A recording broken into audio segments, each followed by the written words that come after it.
Just give the stream a few seconds to get live.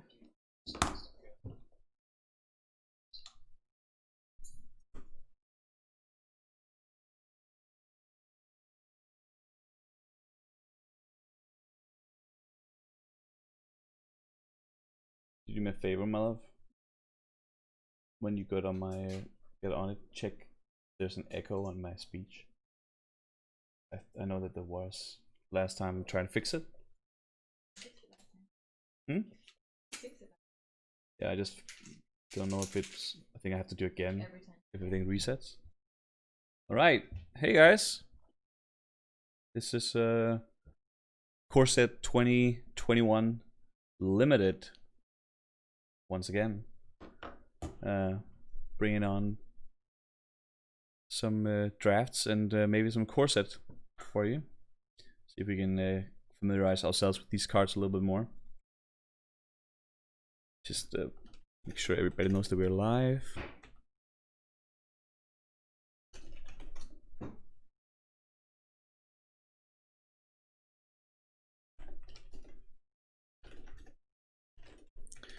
$2021 Limited.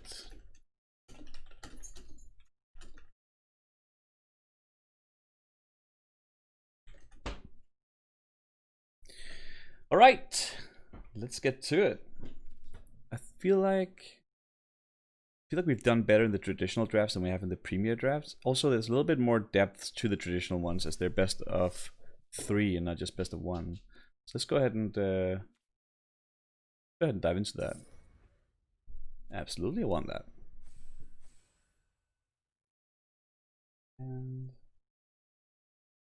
let's get our stream manager up so I can read my chat. Oh, there we go. Wonderful.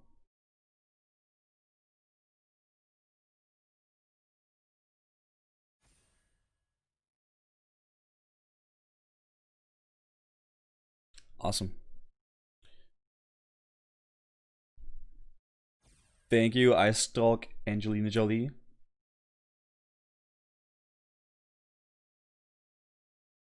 See if we can get some good RNG with us in the well, it's not totally RNG, but some good luck with us in the drafting sessions today, drafting portions. We had some tough ones yesterday. All right, let's try to see if we can take the knowledge from yesterday and put it on to today's draft. Volcanic Salvo, I talked about yesterday as well. It's a really powerful spell, usually a 2-for-1, but you do have to have some sort of board presence. Usually we have the board presence like heavily in the Gruul type of decks, and Gruul was the one that I had the most success with, I think, yesterday. So this is definitely a good card, I think, but better in some archetypes, and less good in Rakdos, I presume. This is a really good removal spell, Grasp of Darkness, and Oldie but Goldie returning. What else is this? What is this? 1/1 lifelinker. When it enters the battlefield, if it enters from a graveyard, it makes a demon instead. Okay. Bad Deal is good. Canopy Stalker is great. Just a quick view. Wizardry, we love those. We had a lot of fun playing with those last time. I also think this Dilophosaur is pretty good. But let's try to go with this Salvo for now. Immediately there's a card that jumps to mind here. Just having talked about the Gruul composition, Leaf King Avenger is a damn good card. It's really good at closing. Like, it's a good closer, but it also just presents a 4-power card, which is important for many of the Gruul for many of the Gruul cards, like that 3-mana red one that makes you draw extra card at the end of turns, like that. I don't remember the name of it. Other worthy notices is the Riddle Form. I love Riddle Form. It's just a totally different direction, and the direction that Riddle Form goes, it's a little bit like Volcanic Salvo that just goes better with Gruul, I think. And the other cards in this pack is a little bit boring. Read the Tides is very, very good in any type of deck, I think. You always want to have one copy of these. It's just a really powerful endgame option. But I'm gonna go with the Leafkin Avenger for now. Okay, some cards we haven't really seen here. Teferis we have seen. This thing says that if you play a draw spell, basically you draw 2 cards instead of 1. This loots automatically in the beginning of the round. I haven't really been super impressed with the shrines. The black shrine seems like it's the best one because it actually does what you want it to do from the beginning. Now here's something that cares about power 4 or greater. When it enters the battlefield, if I control a creature with power 4 or greater, draw a card. Creatures I control have trample. That's important too, I suppose. Whenever a creature with power 4 or greater enters the battlefield under your control, draw a card. So this is good. I don't know if it's better than the other one. I don't remember the name of it. Because that automatically does it every single round, whether you add creatures to the board or not. But this does also... Let's try to play with it. Let's try to see how it feels. I feel like the other one is better, but truth be told, I don't know right now. Turn to Slack, find removal spell. Drowsy Pteranodon. Like, this is another card I really like. Another card that also cares about the 4 power thing. It's a 3/3 you put down turn 2, and then on turn 3 or 4 you can usually put something down with 4 power, and you're attacking through more things than you would be able to before that. However, Hunter's Edge is basically removal in this set. Basically passing 2 removal spells. I'm not going to do that for Drowsy Pteranodons, as I do expect to see more of those. But this is by far the best 2-drop I can get for this particular deck type. Maybe I should value these higher. I'm not so sure. But I think in this case I'm going to take the Hunter's Edge. Yeah, again, I think I will be seeing more of them. There's one there. And it's often not... It's like when you're in doubt, I feel like you often want to take the removal spell in limited over like going in another direction. Just because removal in limited is king, I feel like. What is this? Ward in the Woods. Whenever Ward in the Woods becomes a target of a spell ability an opponent controls, I draw 2 cards. Besides that, there's 5/7 Vigilance. 5/7 Vigilance. That's an interesting body size. 5/7. That blocks the 6/6s. 5/7. I think that's an interesting body with Vigilance. I think I'm gonna try this out. It may not be good, but then again, I don't know. Give it a try. Canopy Stalker I really like. I don't like that it has 2 toughness. When Canopy Stalker dies, I gain 1 life for each creature that died this turn, and it has to be blocked. You can really force some things with this, and this becomes better the more like removal you have, so you can like remove the things that that would be able to block it profitably. And it's a 4 power creature.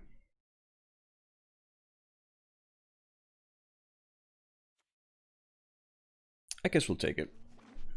Can force some things with it. And I like that it's 4 power. I don't like the 2 toughness.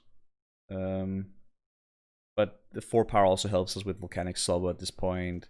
It helps us with Leaking, Avengers, activate ability, and then to use the second ability on it without having too many lands in play. I really like this card.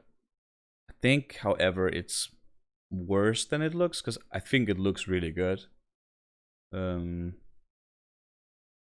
What else do we have? Exile target creator. I love Short Sword. I'm always going to want to play one of these, I think. Absolutely.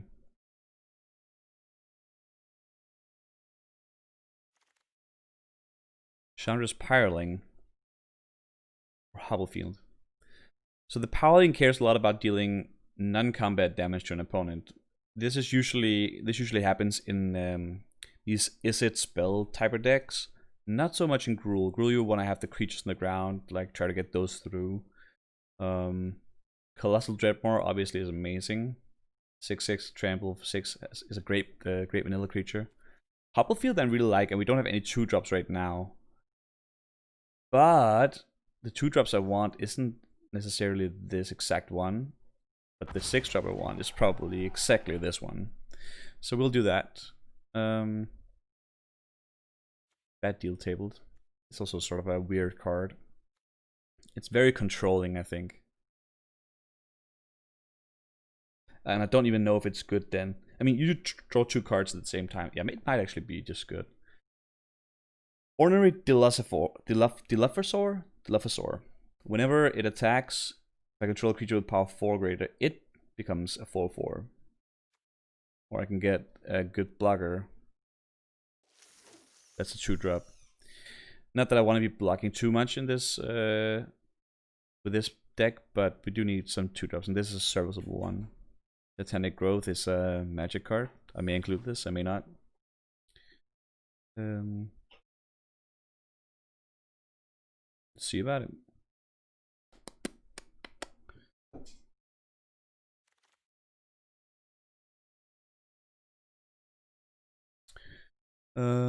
Destructive Tampering. I love this card.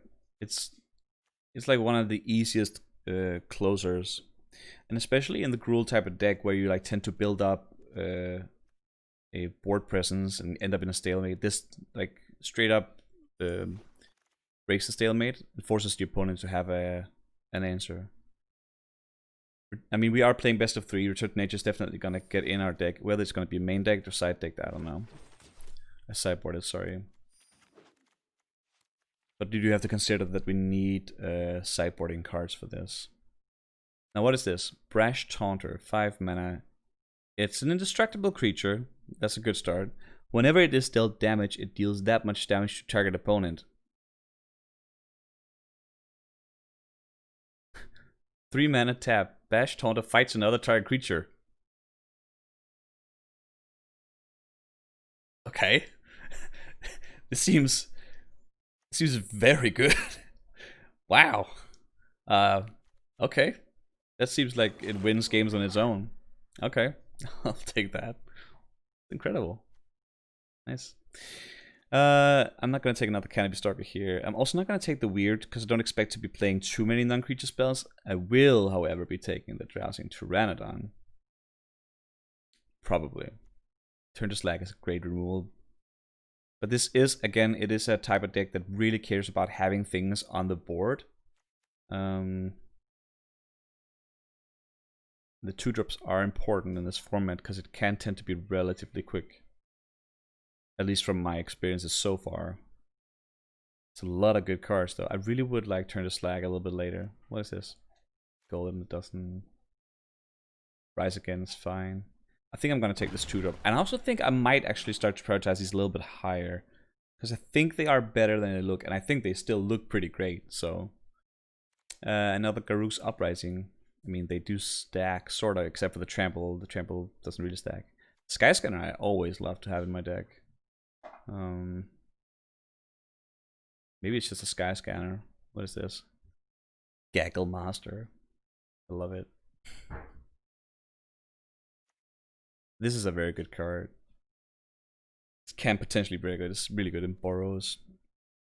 I'm not gonna take another Garruk's Uprising, I think. I might not even play the one I'm having right now. Not really hitting the numbers of things we want to have. I do want to play the Skyscanner. Like, I basically always want to be playing a Skyscanner in any of my limited decks. There's another Pteranodon. Be happy to take that. Otherwise, we have the Igneous Cur and the Wrong Devil. Like the common devil are not very good. The uncommon devil, the 5/5/5 that deals 1 damage whenever you sacrifice a permanent, is very good. I mean, this is probably serviceable and pretty like decent, but the other one I would straight up play in all my decks. Okay, what is this? Double the power of target creature. We've seen this one. We love this one. Sanctum of Fruitful Harvest. It's a shrine. It's the green shrine. We haven't seen that before. At the beginning of your pre-combat main phase, add X mana to any one color, where X is number. It's a ramp.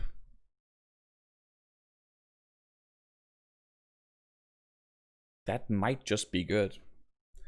That might just be good. There's another Hunter's Edge, though. Can't really not take that. Removal being king and all. But this is a really interesting card. I think this potentially is going to be really good. And also, like, if you play some sort of like Simic or like band ramp sort of thing, could be really interesting. This one grows every time I play a spell that is not even the uncolored. I was about to say anything but green, but it has to be one of the colors. My artifacts won't even count. Question if that's actually going to be allowed. We have 3 red cards, basically. Basically mostly mono green right now.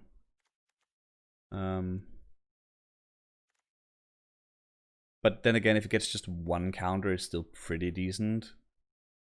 And we're only in pack 2. We can probably pick up. Yeah, let's just take that. I think it's the best. Cultivate is straight up ramp. It adds 1 land to the battlefield, 1 to a hand. So it empties your library for lands, which is always great, and then it ramps at the same time, which is amazing. Turd Ogre is exactly what we're looking for. 4-power creature, something that does something else than just being 4/3. It has to reach and does pings. Another of these though. Don't want to get too many of these. I do want to make sure I can activate them. I like the cat too. But I think the Turd Ogre in this instance is correct. I'm gonna get this Runafowl for my sideboard. And I'm gonna take this Return to Nature for my sideboard. Probably not gonna make my deck. What is this? Put target card from your graveyard on the bottom of your library. I guess we'll take this for mill protection if we like get into a straight up mill deck. This last copy of that probably doesn't matter. This probably doesn't matter either. Track down. Scry 3, then reveal the top card of your library. If it is a creature or land card, draw a card. So draw that card. Or 7/3. Yeah. I don't know that that's a really good spell, but yeah, it's not good enough for me to care too much about it right here anyway. This guy was never short sword is a good combo. Short sword on Drowsy and Pteranodons is a great combo. Cetacean Training on Pteranodon is a great combo. This is the one I was talking about, Furious Rise. I like this much better than the other one. At the beginning of your end step, if you control a creature with power 4 or greater, exile the top card of your library. You may play that card until you exile another card with Furious Rise. So this basically does what Garruk's Uprising does, except for giving trample, and it just does it every time, like as long as you have a power 4 creature in the board. There's another removal spell, which is fine, but this I think is going to be very good. And then I'm going to take out Garruk's Uprising, because I just don't think it does. I just don't think it's going to end up doing what we really want it to do.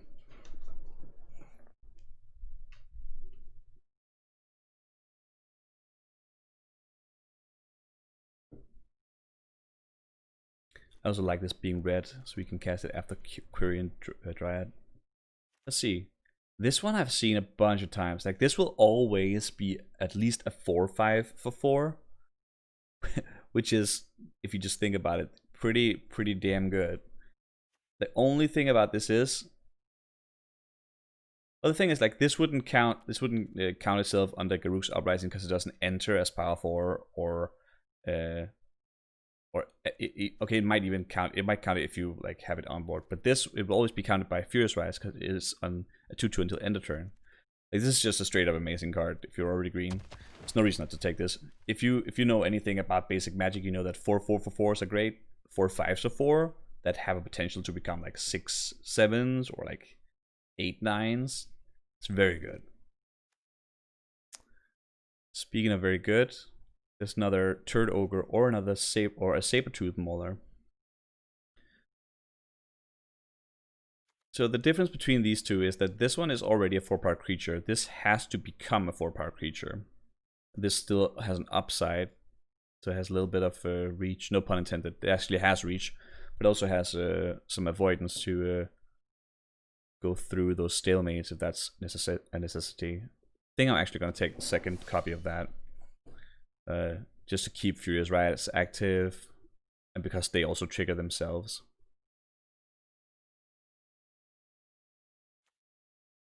As I said, I really do like Short Sword. I'm always going to play 1 in these kinds of decks. I'm probably not going to play 2 though. But will I be playing 2 copies of Colossal Dreadmore? That is the question. The answer is maybe. I'll definitely play it over this. Is there anything else I would probably play? I have the Pteranodons. No, not in this pack. No real good cards there. I really do want a 3rd copy of this. It's just straight up really good. And it's easy for us to turn it into a 4/4 or have any other 4 power creature on board. Either with Short Sword or Cetacean Training or any of the 4-drops we do have. It's just a very, very, very good 2-drop. Speaking of good 2-drops, here's a great 3-drop. We do have 3 creatures right now with CMC 6 or greater.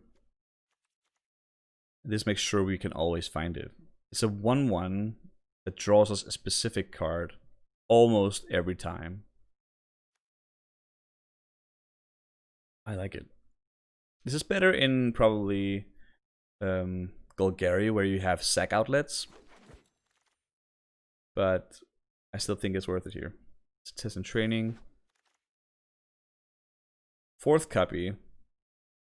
Now we're getting into the overkill area, possibly. Maybe not. It just is good. The question is how. Like, we need to be able to activate it. I think we can.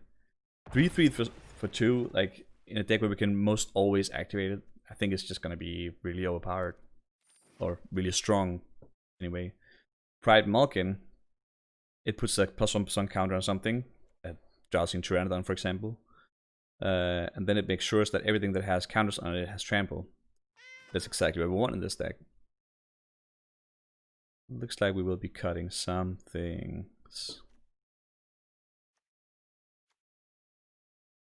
With the Furious Rise, I don't think we're gonna need the draw ability of this at all. Take that for the sideboard. This is probably not gonna make it. Sniper probably not gonna make it. None of these cards are gonna make it at all. We'll take the dart just in case we need to board it in for something. Split card will absolutely take. I like the Portcullis Vine, but it's in a different type of deck. This is just yeah, nice with little dual land there. Alright, I think we have very few cuts to make here. And I do think we want to be playing our 17 lands. We gotta cut 2 cards. I'm sort of feeling the Quarian Dryad, because it is specifically, so it can potentially be really good. Like, best case scenario, it's 2, 3, 4, 4, 5, 5, 6. It can grow to some extent. This is way better in a like much more multicolored deck. And we don't want like this to force our hand into what color card we play. Like this forces you to play specific things. After, I suppose some of these things do too. You just have 2-drops that are significantly better, I think. And speaking of 2-drops that are significantly better, we're not gonna be playing this. We want to be attacking, not defending. Looks good to me. Looks pretty damn good to me. How many 4 power things we have? 3, 4, 5, 6. No, I'm not gonna take Garruk's Uprising here. Also because these Cetacean trainings do give trample. Do give trample, yeah. Let's do it like this. Alright. Let's get our Gruul on.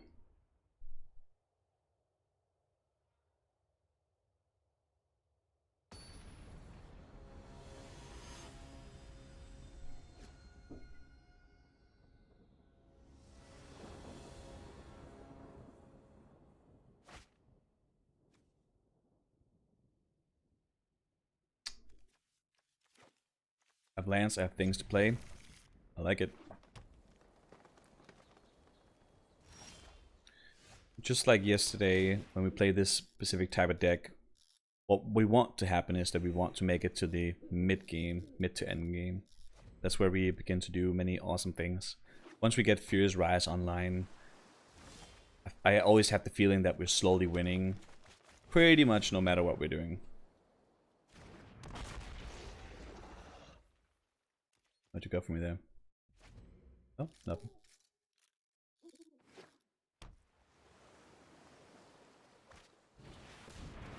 He may play... Oh, I didn't know that Sousa was in this. This is an old Magic card. He may play 2 additional lands, so let's just assume we don't have any more lands than this. And let me assume that I'll be having a 4-drop next... Wait, how to do this? 6 in Celia. I really want to find land. Let's do that. And hope to draw land. Again, if we get that online, we are looking pretty damn good to win. Honestly.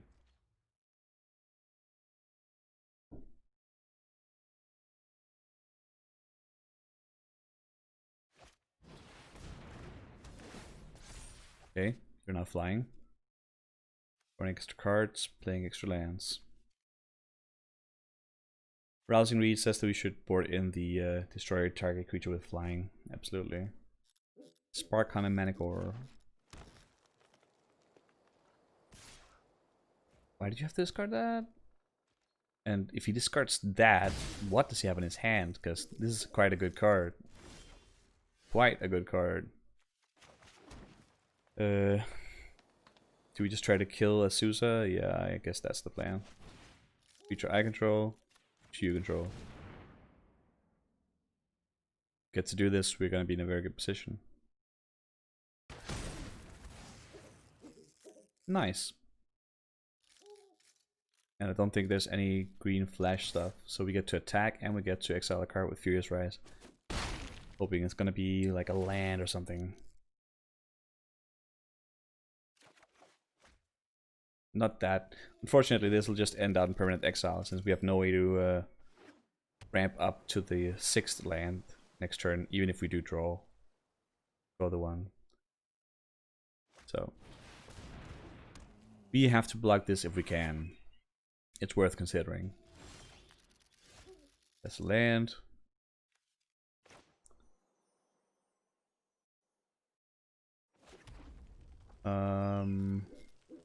Can we do anything about this? He's gonna just trade us up, I guess. We're gonna have to play a Canopy Stalker to keep Furious online. That's unfortunate. Or we could just not attack, because we have to block it, but it doesn't say that we have to block it with more than one creature. So let's just trade a worse creature for it. It doesn't say that we have to block it with everything, it just say we have to block it. You may search your library. We will. Oh yeah, we took that out. That's fine. No, we're not gonna attack.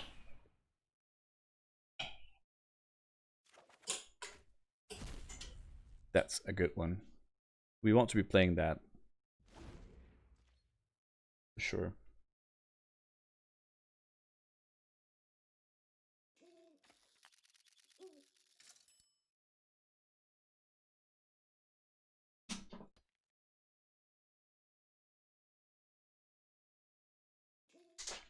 What you got for us, Leo?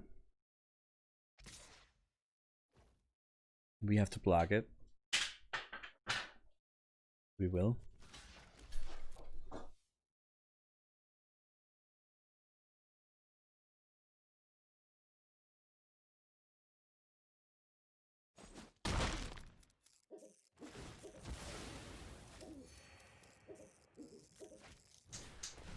Life does go on. It's gonna potentially become scary. Let's start by attacking.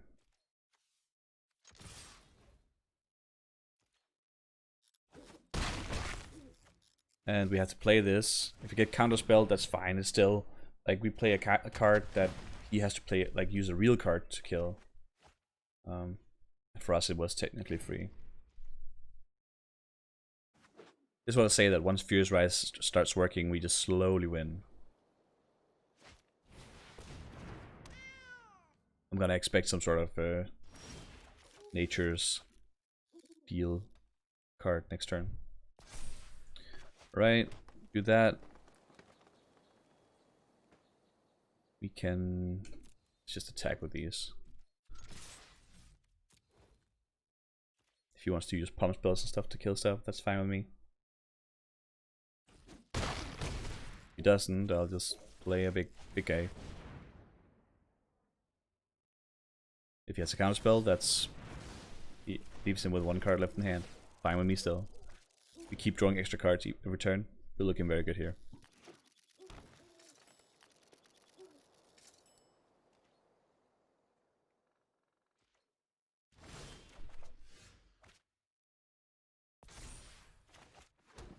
Thank you. Let's just do the attacking.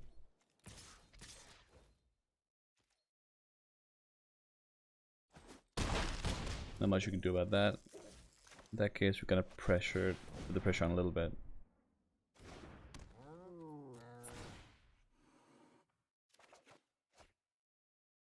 We like lands. Hope everybody's doing good out there today. I certainly am. Been looking forward to coming back to streaming some Magic. There's our interesting guy. Keep playing the land that's gonna be free. Let's give this guy trample, as he's gonna grow anyway. They have to block the Canopy Stalker, so this should just be game. Yep. Colors Wine. Is there any reason to? I mean, there's a reason to bring the run afoul, but if it only has one target, it's probably a little overkilly.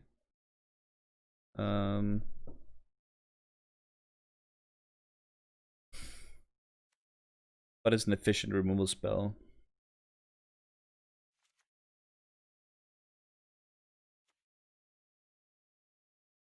We did not need this at all. I don't think we're going to. Not in this type of deal.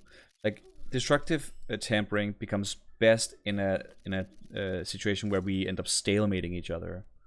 Like, it's a great way to break that. This was not the case in here though, so I think we're fine.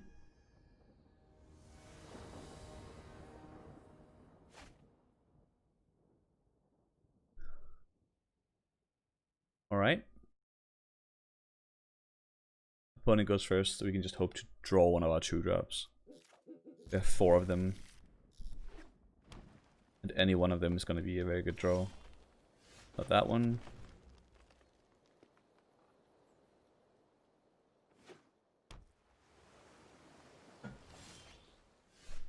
And not that one. And now this one has no target, because we only have 2 targets for this empath. Now this is just a terrible card. Let's play a cat. 3/2 with trample. Guess that's a fine card. Trample and further upside, I suppose.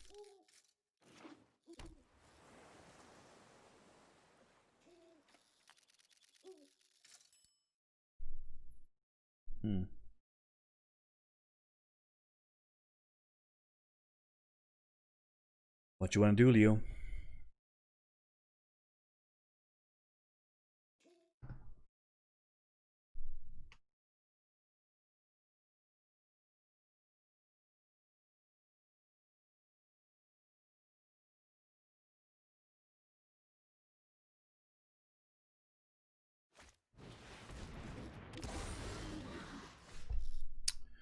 Let's test and training.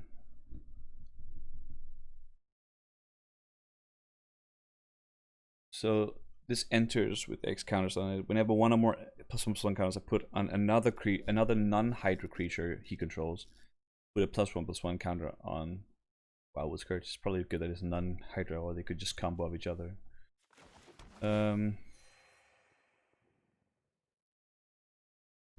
Let's see if he wants to trade. I'd be sort of fine with that.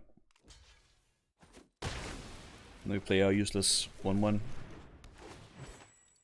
We don't need to search. This becomes actively bad. This is only creature cards, yeah. Guess we'll try to draw towards the last land we need. And I guess we did. Then we'll be playing Dreadmaws. Lovely, lovely times.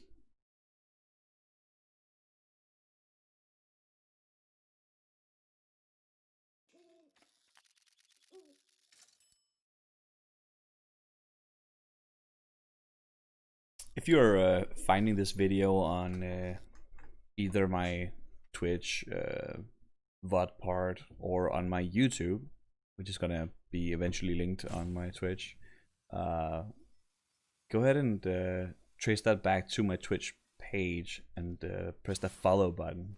It's gonna be a huge help for me in the future in setting up the stream and being able to bring more Magic the Gathering content to you guys. So I shall appreciate that greatly. And I thank you for being here. I thank you for seeing this in the first place. And hope we get some good matches to show to you guys today. Certainly gonna try to do our best here. Make some good decisions, not punt too much.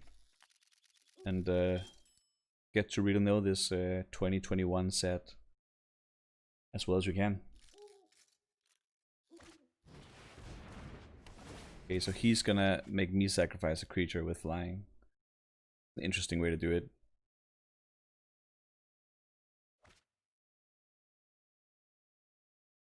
And he's gonna get a counter on his Sabertooth Mauler at the end of turn. It's an interesting way to remove a creature, but I suppose it works. Yeah, let's just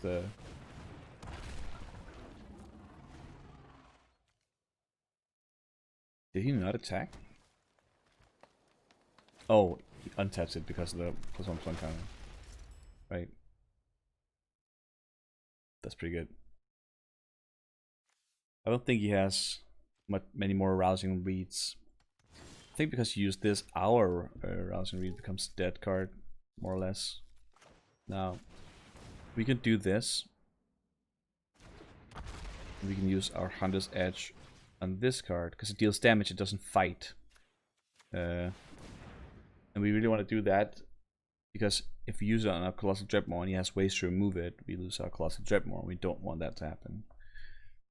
This is our last, like, really big power through creature. Oh no! Now, do we want to offer up the trade? That's a mega no. We don't want that, because we can just kill it next turn. And if he attacks, we're probably just going to take it, honestly. Because we swing back for significantly more. Sack his portcullis, right? And he's thinking, but it can be used to block his empath, which is true right now. But he needs to find some better answers to what's going on right now.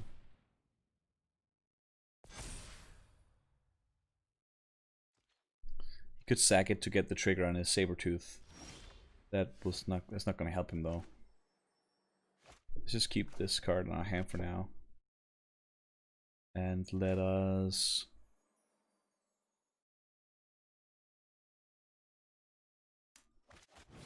Trick is, do they do that? Or do they... Let's give it a shot. See what happens. Maybe he has another pump spell, maybe he doesn't. Miscast?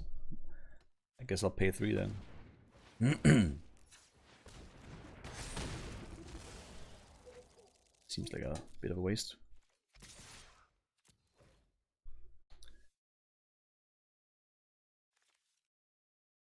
1 mana counterspell. Potentially very good.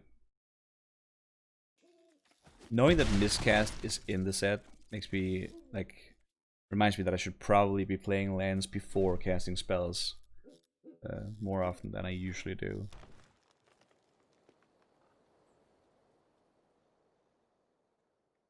I don't know how many type counter spells there is in this particular set. And now I'm glad we put the plus 7% counter on this. Probably shouldn't attack with that. You can't trade with my Dreadmaw. That's up to you, opponent.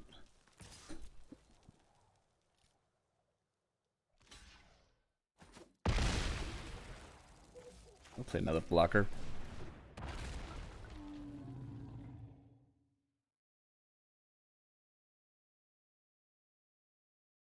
These Pteranodons seem pretty good. 3/3 for 2. More or less straight up. That's a late. Doesn't change much.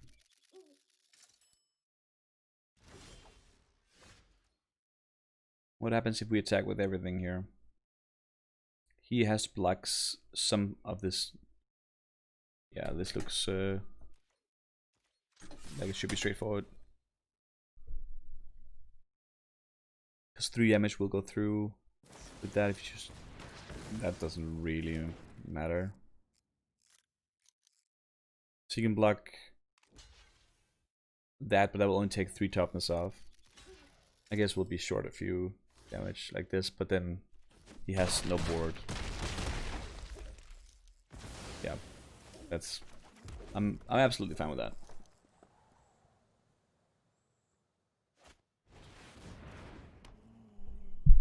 You can have that.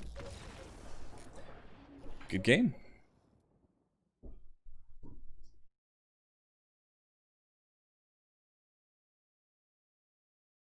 Let's get back to it.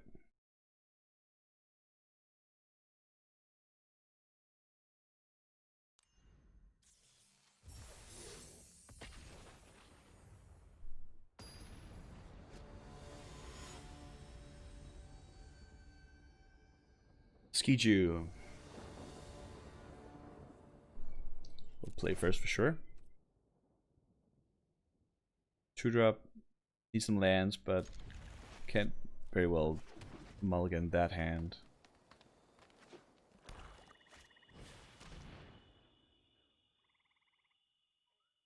You have 1 target. Fortunate.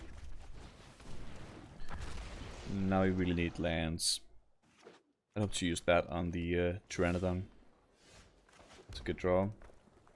We need to land again next turn too. I mean, we're not asking for much. Just lands every time we want it, please. Yay! We did it! I'll 100% offer the trade up on that. Take it or leave it. You left it.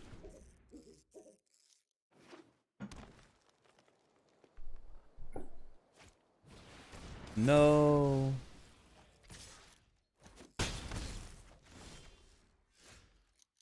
Okay. I accidentally clicked that button before. Oh, well, that makes that turn simple then. Whenever I have another oh, they put a counter on that. Brash Taunter. You can block stuff and it'll eventually just kill him, I guess. Whenever Brash Taunter is dealt damage, it deals that much damage to target opponent. I can even fight my own creatures. It's pretty good.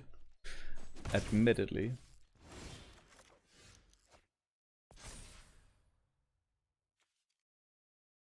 This doesn't count as drawing a card, I guess. 4 or 5.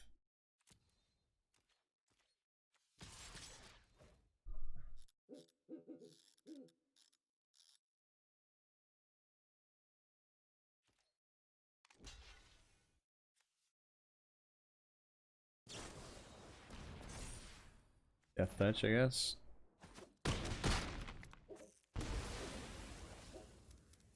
Then we don't have to discard anything.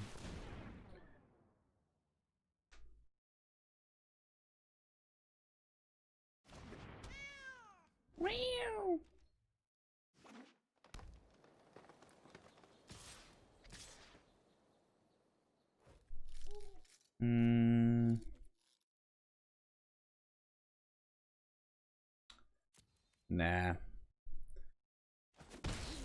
Probably has like a Dreadmore or something of his own. Village Rights. Now we have a Dreadmore? No? No play? Interesting.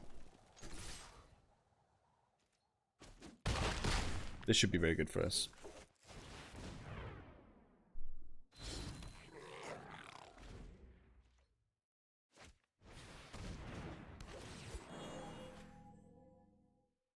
Really do like the Lano Warrior Visionary card. It feels very good.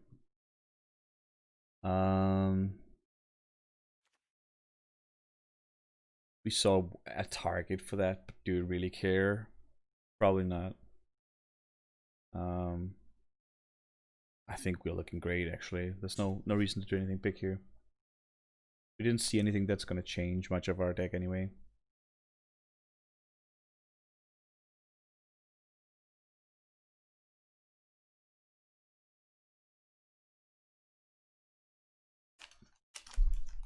Get a piece of candy.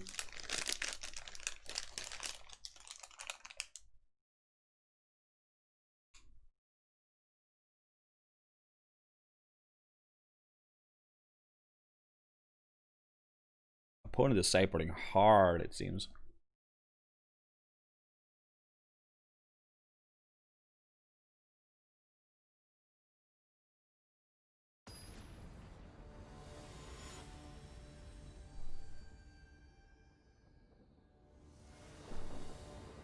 See what we got.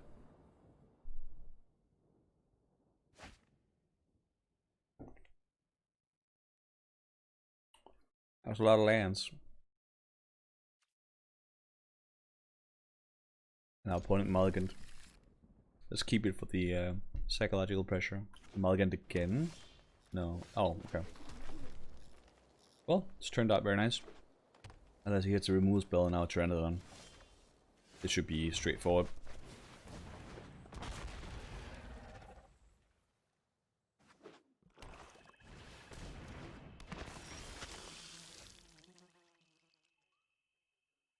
It's no longer so straightforward. I'm gonna play the Sky Scanner. Yeah. Yeah. Now having 4 power becomes very important.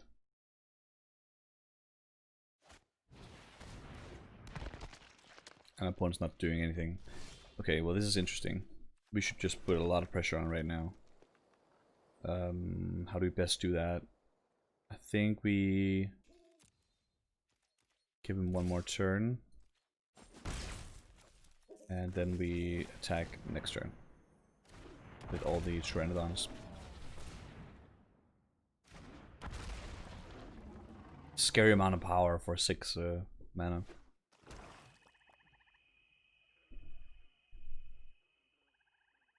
Here he probably has the fight thing. Is that instant? No, it's not. It's sorcery. It has to be.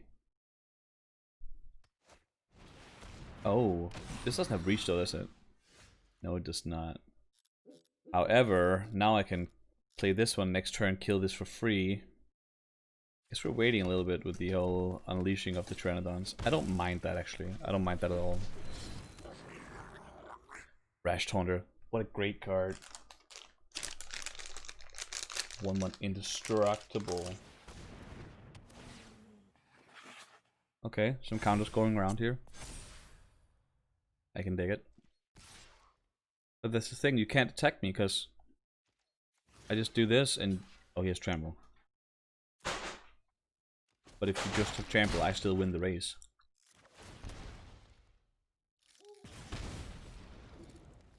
Oh, he deals only 1 damage. Ah, I see. Okay. That's fair.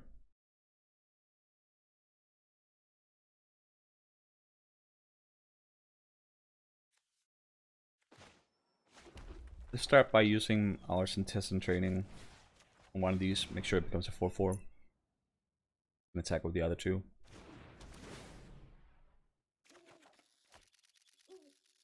And then does not do that, but instead kill that. Unless he has the +1/+1 thing. Looks like he does. Oh, village rights. Probably better for him. Let's participate in this race for sure. Just not without only 4/4. I know we have many more, but we don't want these to not be able to attack for now.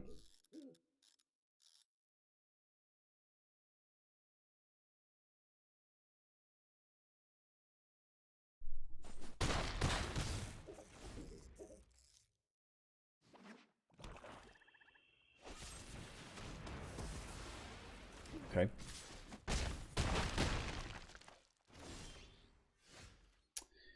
That's not a 4-drop.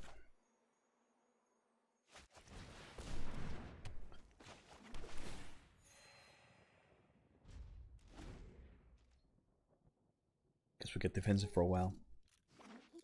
I'm fine with that. Rash Taunter probably eventually wins us the game anyway.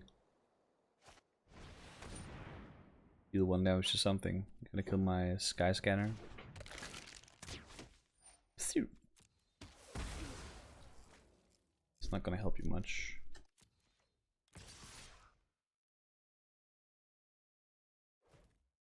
That looks like it. Oh, wait. So this could be that he has the +4/+4. And in that case, I'm gonna just put everything on it.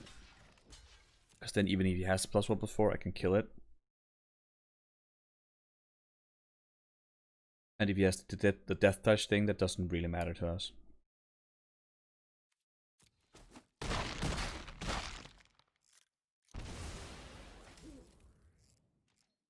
And we try to kill this. Do some damage.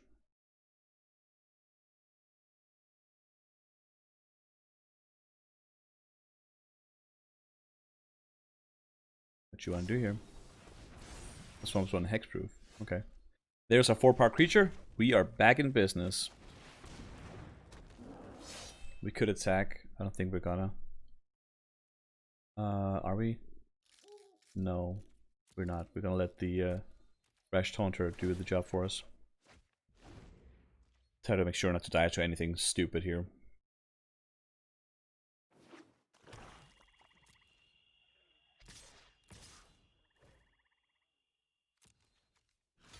Block that. Block that. You take 3. Yeah. Rash Taunter confirmed. Very good.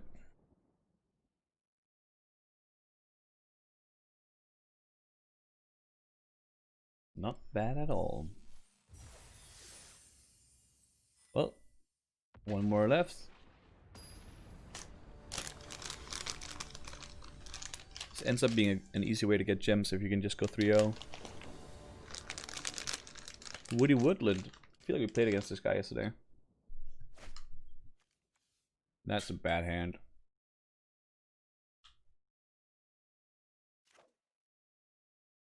He mulliganed. Yeah. Probably was a good idea.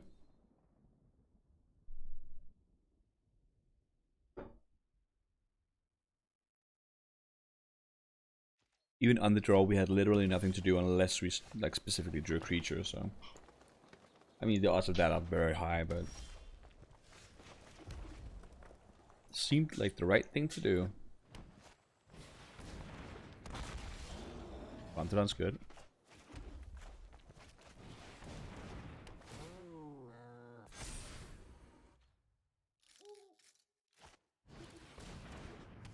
Okay.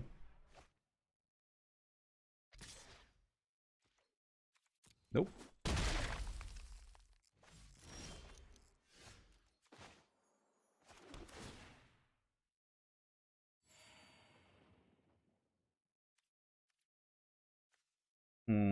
I really want to find another No, what do you want to do? I want to add more power to the board, probably.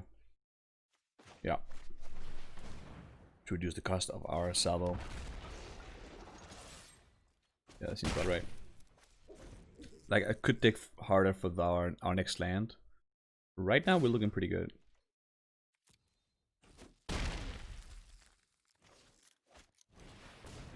It's a spider.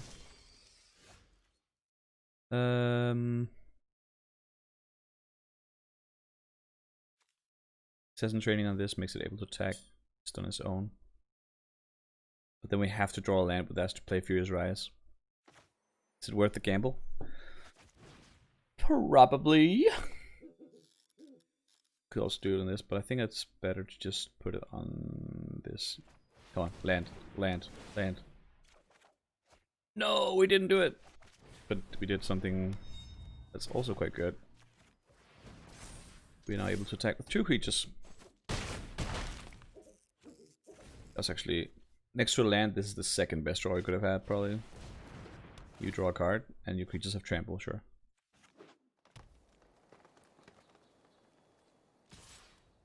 He's still trying to raise us. He may. He has hexproof from blue. You can kill both of them.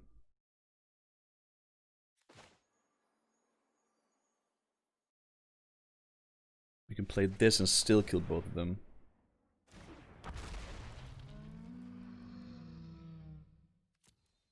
Let's see if he has that make your things hexproof, indestructible type of deal cards.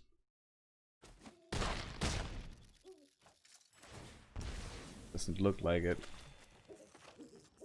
In that case, I'm fine doing this.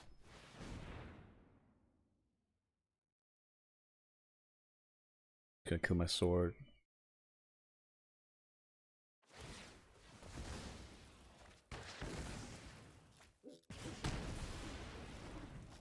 This may seem like overkill, but it just ensures that we can finish. If he doesn't kill this particular creature, we can... I mean, even if he does, and it's the only thing he does, we can still just play this and attack with these 2 and still be able to lethal. We can't lethal if we gain 1 life, though. But still, we're in a pretty damn good situation. Now, since he didn't do that, we're just gonna win, straight up. I think... yeah, because he has to block this. So we just proactively do that. Actually, we also could have played Destructive Tampering. It doesn't matter in this case, we're gonna win anyway. But it was wrong not to play Destructive Tampering.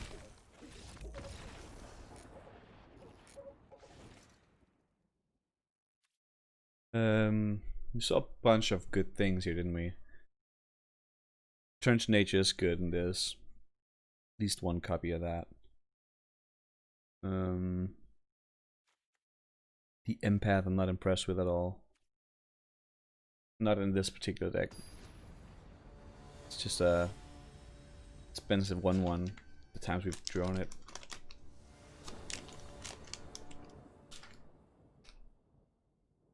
Like a 3-mana 1/1 that only mostly draws a card.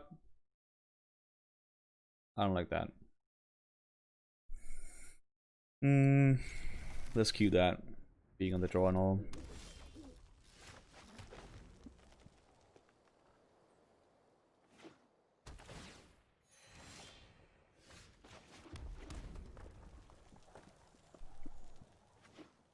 Garuk something.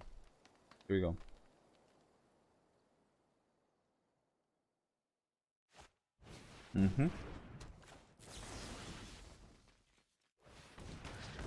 Saw that coming. Going quite well so far.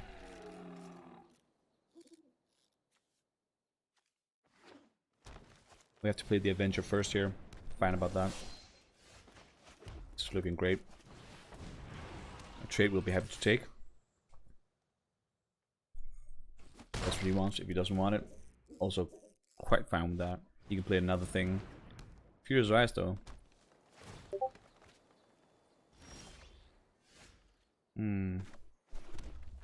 Could just kill it, attack for 7.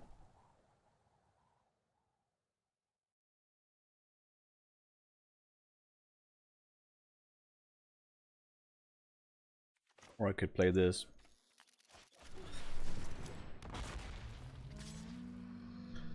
Yeah, trade me. Cool. I'm gonna salvo whatever he plays next turn and... Okay, maybe not that. Definitely not that. Okay. Guess we're just gonna keep playing good things.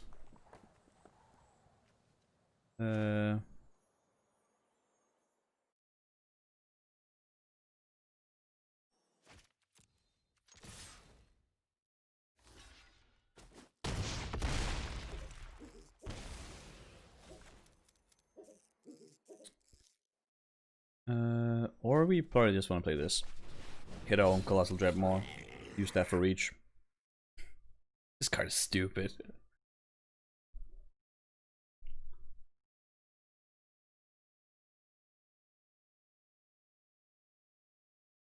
It is very, very good. That doesn't really help you. You have a salvo, you do, let's see. 4 mana there. Let's just do this to see if he reacts.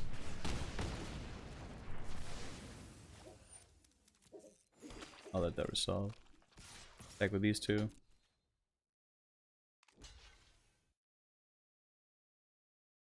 Guess that's one off lethal.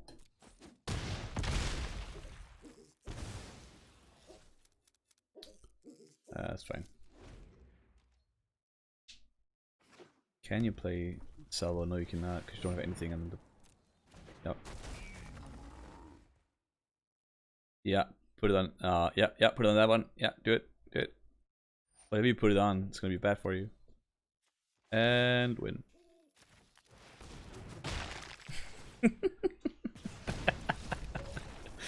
That was fun. That was a lot of fun.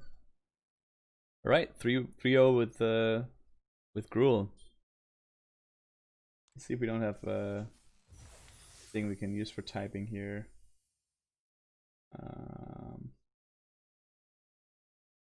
Star.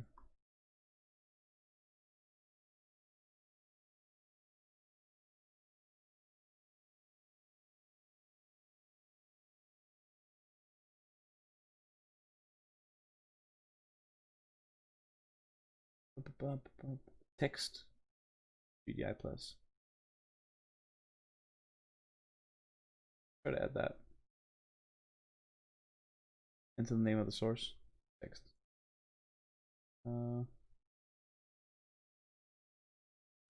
Cool.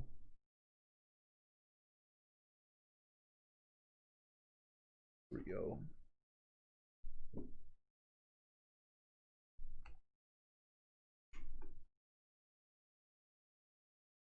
Today's records.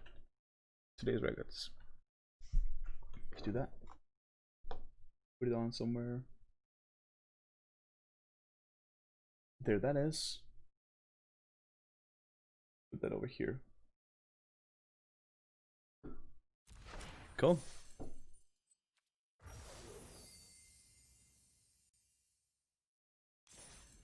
All right. Let's try to replicate that result, but with some different magic cards.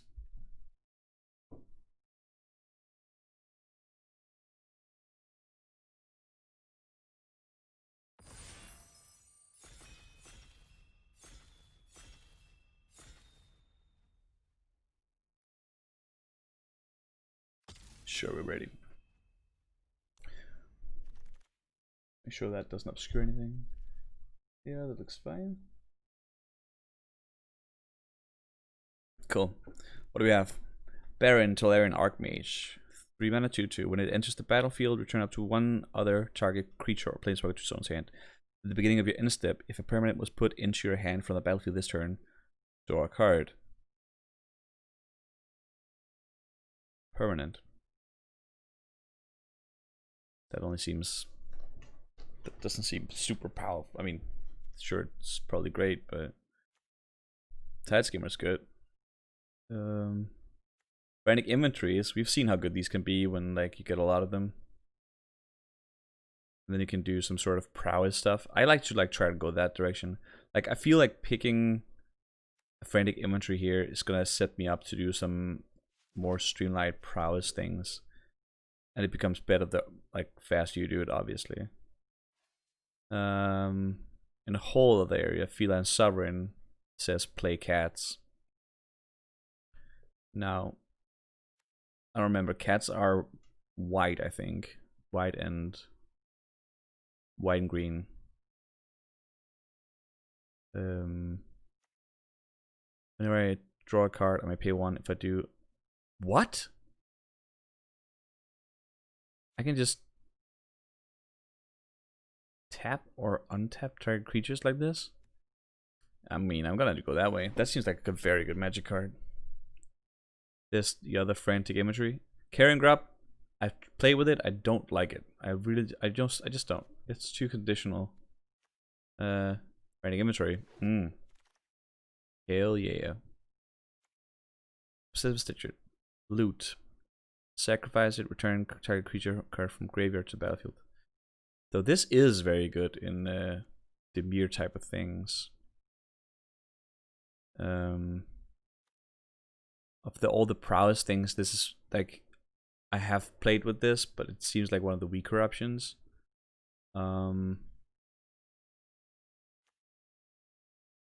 0-3 though. I mean, it loots on demand.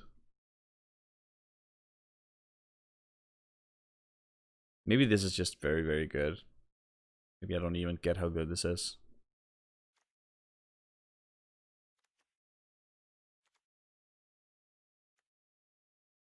Yeah, let's try to do that. Let's see what happens. It may be amazing, it may not be.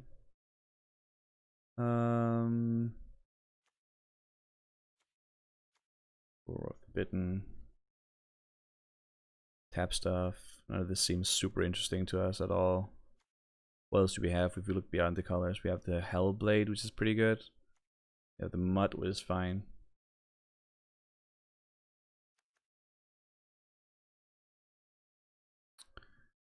I think I'll take the Foro though.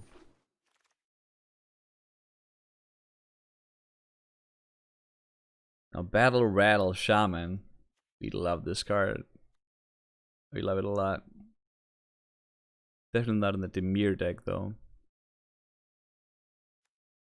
The 1/2 that attacks and just draws cards on its own is good. Combos well with this. But requires a clear battlefield, obviously. Deathbloom Thalit is an amazing 3-drop. If we're playing Dimir. Crippled Lurker enters the battlefield. I may sacrifice a creature or discard a card. If I do, I draw a card. It does seem... I mean, yeah, I can sacrifice things that have already been aurored or something. Let's for now take this, since we don't have any time and we don't know what we're doing here. Siege Striker. This is a good magic card. Double Strike. Works best in like Celestia or Gruul type of deals. Not so well what we're trying to do with controlling and drawing things. I think as it looks here, I'm feeling the whole Ymir thing. I also like Skeleton Archer a lot. I think it's a good card. Giving these avoidance, I don't know how likely that is. I'm not just gonna trade them.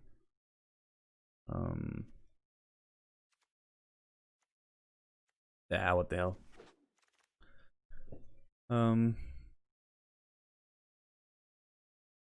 You don't really get those prowess things that we want to get. Meteorite becomes probably okay now that we have stuff that actually requires mana at the high end. Feel like we're gonna be drawing a lot of cards too. Wishcon Crab is straight up good. And also good sized body for this. I don't know how good Meteorite is. Let's try it out, see how it feels. I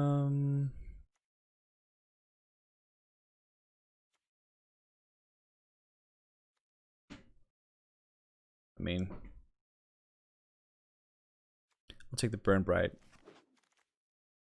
I'm leaning towards the whole still leaning towards the whole prowess thing.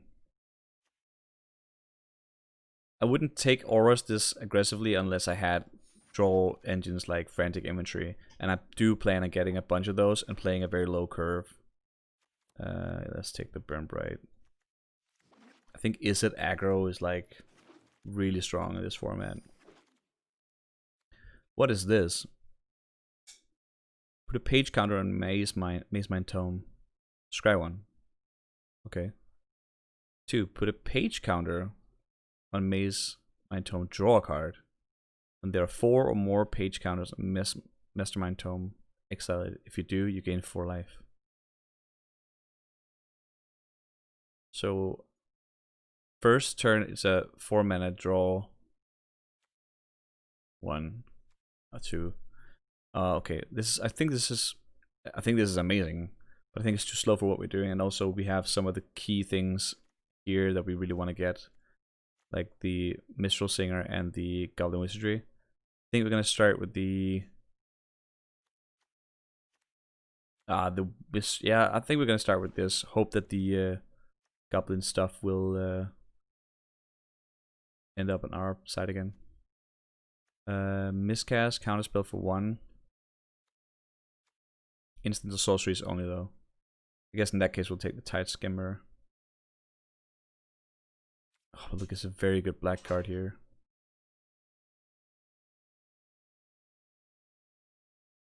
Yeah, let's try to take the Tide Skimmer. Goes well with the Mistral Singer. We are getting cut for everything we want to get here.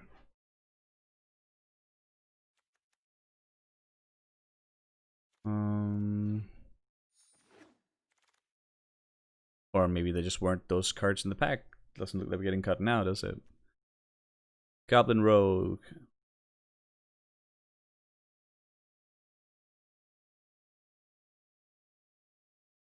Okay, this is a fun card. Not very good in our deck right now, though.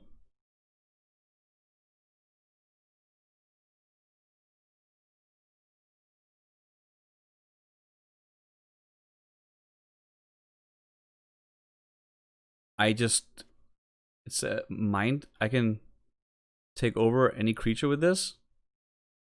I guess I'll take it. Wow, it's a mind control, but only against tap targets. It's still really good, I think.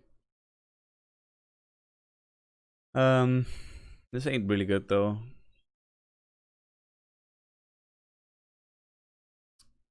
What are we doing? Let's just for a second think we can't get our red cards because it doesn't look like it. We're just gonna take this. Drawing a lot for no particular reason. So that's the reason to get a red card though. There's no more black cards. We may have missed a bit of a window here. Gotta take the Frantic Inventory here though. Get out drawn. I guess I can go way lower curve and do 4 of the biddens if I just draw a lot and keep a very, very low curve. This probably just becomes my top end card. Not gonna play Meteorite like this, I think. Wizardry, freaking tabled. That's the one card we really wanted. Very good. This doesn't matter. But these are best of 3s. I think this particular style is much better in best of 1s, obviously. But I think it's gonna turn out okay. We need some cheap creatures to put these Furos on.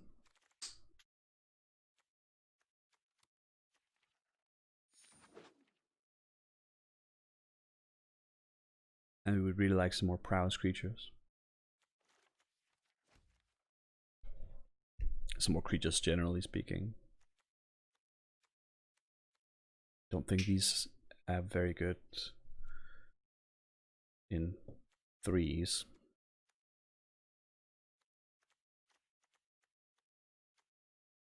Have a lot of buffing, not a lot to put the buffs on. Probably have to very heavily value creatures here.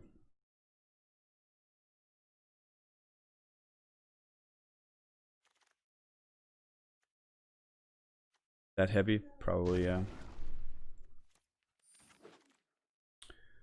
Alright. Some good things here. Whenever this enters the battlefield, I create a 1/1 red pirate creature token with this creature can't block, and creatures you control attack each combat available. Spells your opponent cast, the target pursued whale costs 3 more. It's a 7-drop. We're definitely not going to be able to put that in. Finisher like that works though. I mean, we probably could, but it's just so out of flavor. I guess we need closures though. But I think maybe Hellcat Punch is a better closer if that's the case. Or what? Oh, that's tricky. Oh, let's do the whale. What the hell?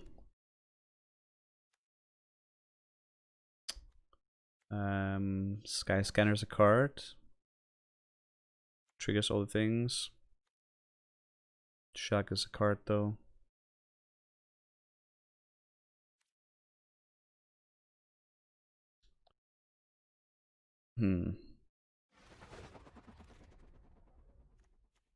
That's the one I really want. 5/5 for 5. That's pretty straightforward. Looks like we should have probably gone Dimir. But hindsight is yeah, hindsight is always better than we are.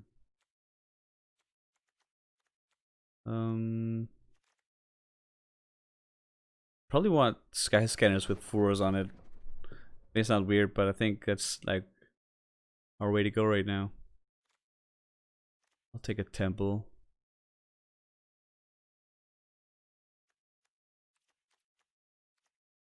Instance of sorcery spells. Probably take a Vodalian Arcanist actually. That's the 4th. Branding Imagery. And a creature.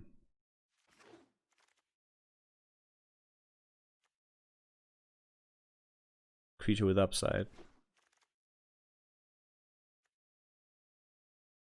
This is a low power creatures we're picking up here. We really wanted to see more Mistral Singers and Goblin token stuff. Just have to make do. Let's take this for the sideboard. Don't know if there's any important stuff to hit with that, but who knows?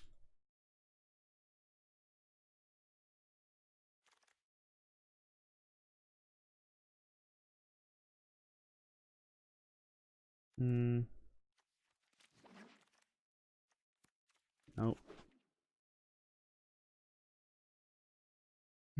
Probably not gonna play 2 of these.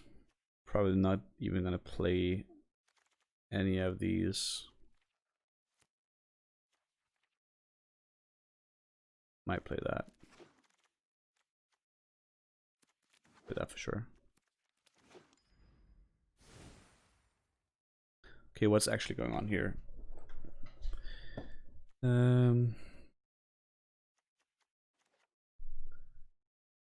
Cancel no. This is gonna be hard. The 3, 4, 5, 6, 7, 8, 9, 10, 11, 12, 13. Should work. Don't need the Prismite.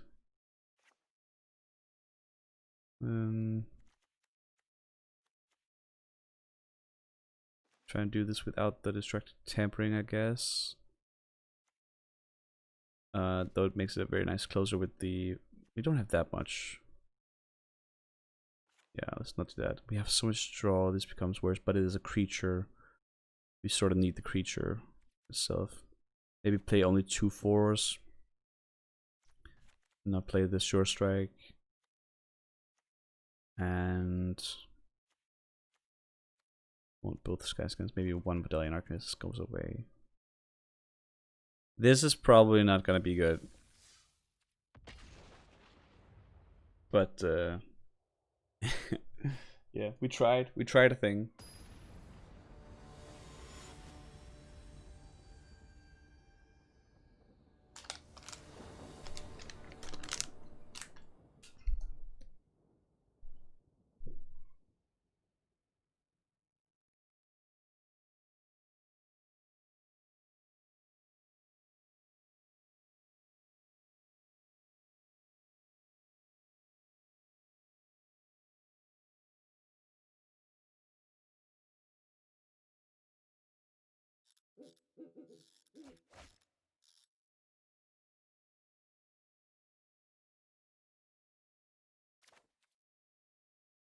I'm gonna keep this hand.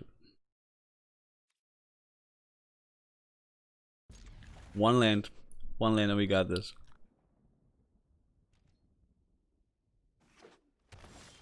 We got this.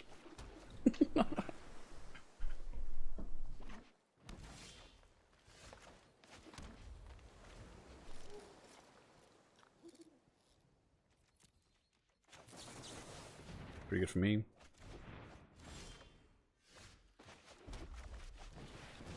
Stumbled.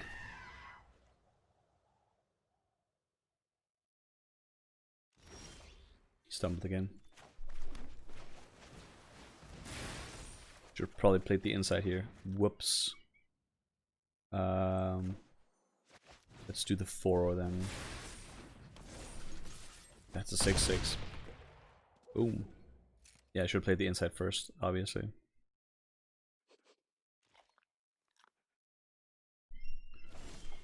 Okay, he's really pressured there. Let's do inside. That trigger. Good beats. Gonna be a very short game if he doesn't draw land now. And is able to play something with the land. Other than that.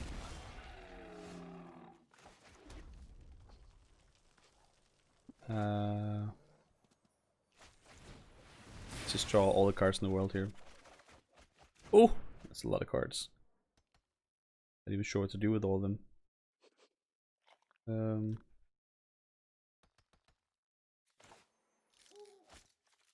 It's too many cards, honestly. Said no magic play ever.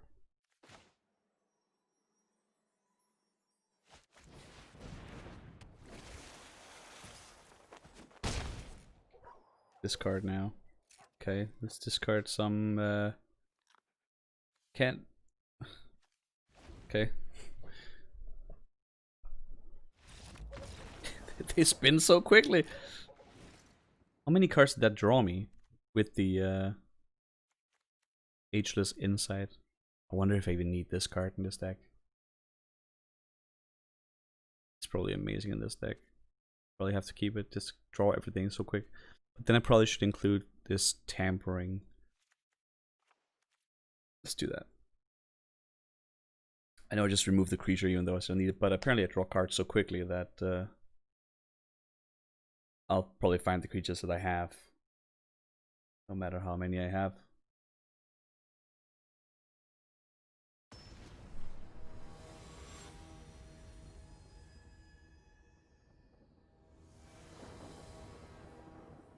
So his advantage right now is that he knows what we're doing. We have no idea what he's doing because he didn't get to play Magic last time.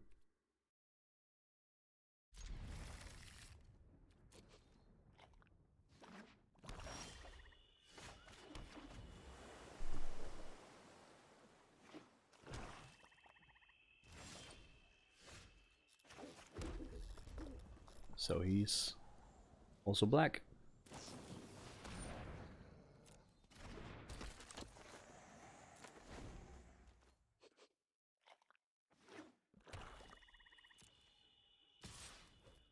No blocks.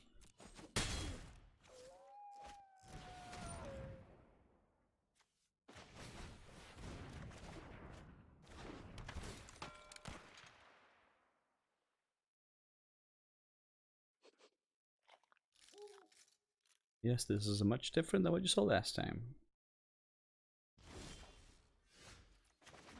Glad you didn't see the enthralling hold though.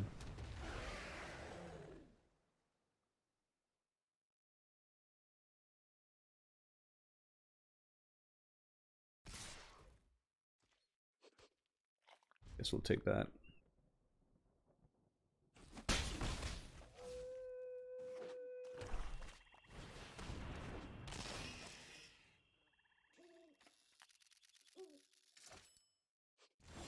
Discards a Bronzodon. Oh, he's also got absolutely no mana.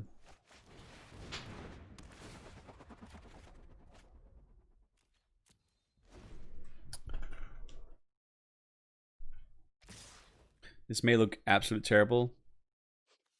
It's not good, but it's not as bad as it could have been. He's got no green mana. I'm gonna just go ahead and assume that he has green cards on hand. We're gonna enthrall his biggest creature this turn. Get a counter on our Spellgorger, so we can profitably block with it. Can't really block with this Skyscraper anyway, so we're just gonna attack with it. Since there's no Bronzodon, he can't destroy this. I don't have any black cards that do that. I'll be happy to do this trade now. It is one of our better creatures, but he doesn't have a lot to do right now, and we do. You wanna have me discard things. 5/5, I like that.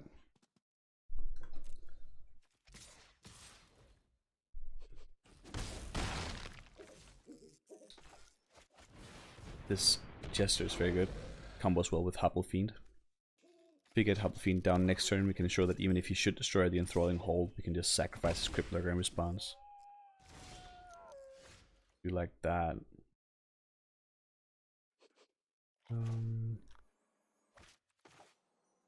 Start by doing that. Then add the Aura. Attack with everything. The Mana Stumble makes it quite difficult for him.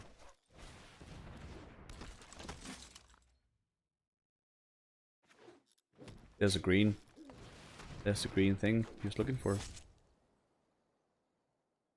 He sacks that, we discard something that doesn't matter. And we have lethal, I think.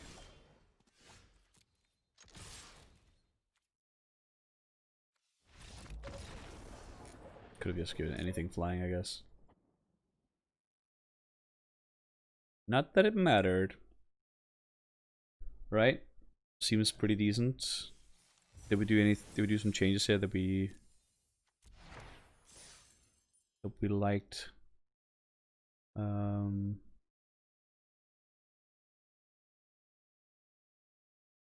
No. Do like the forest though. Maybe I should include more of those. How many targets do we have for them? 1, 2, 3, 2 drops. 2, 3, 4, 5, 6. Yeah, 4 is just amazing in this deck. And I don't think that the... What was it that we took out before? Was it one of these? Yeah, it was one of those. Let's just do that. I know it combos very well with the Teferi's thingamabob, but we have so much card draw, and mind you, this is limited, so we can only draw 40 cards before we actually lose the game.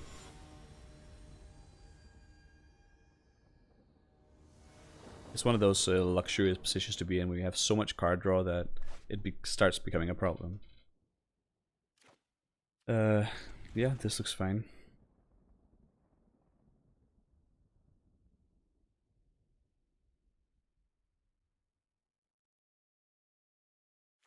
Tide Skimmer. It's beautiful, beautiful Drake. Johnny Elray. Okay. This guy is playing Magic on... It's turn 1. Good for him. A Battalion Arcanist doesn't actually do anything, so if he wants to use any like Palm Spell to kill this, we're fine with that. Not.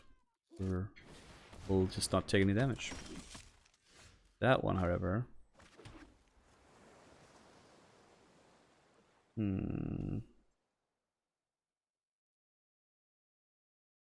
Probably do want to do the Mistral Singer first.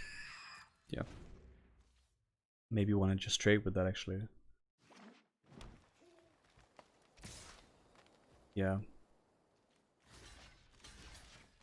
Not gonna have a lot of opportunity to trade with it later. If it keeps growing, or if it starts growing rather. Okay, that's bad. But also okay. Cost him an entire spell. Quite a good one too. Didn't really lose anything of like a lot of value. This Tide Skimmer, however, I'm not going to block with. Not when I'm 1 mana away from being able to enthralling hold whatever he plays. He does play Celestia though, so I'm gonna assume that he has bigger things than a makeshift battalion. I'm just gonna double block this dog in case he has another +1/+1.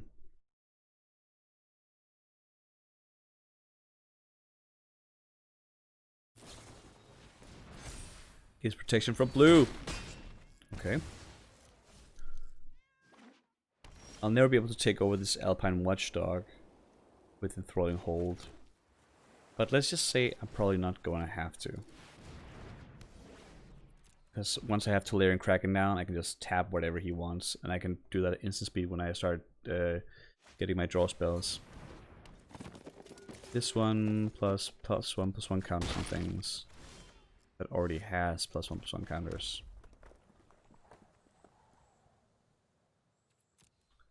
I'm gonna offer... Holy shit, I just almost made a mistake there, because he can do that immediately. Wait. If one or more +1 would be put on a creature, that many +1. Let's just attack. It's gonna have like the exact spell in his hand. Or it's not at all. Tolarian Kraken is very good.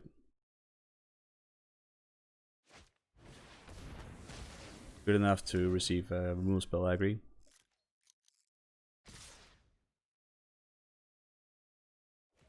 Guess we'll block.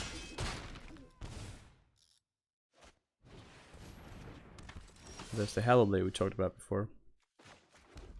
Alright.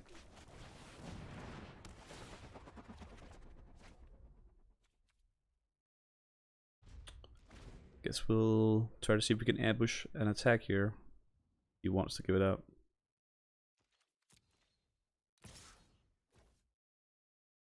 You want to discard a card?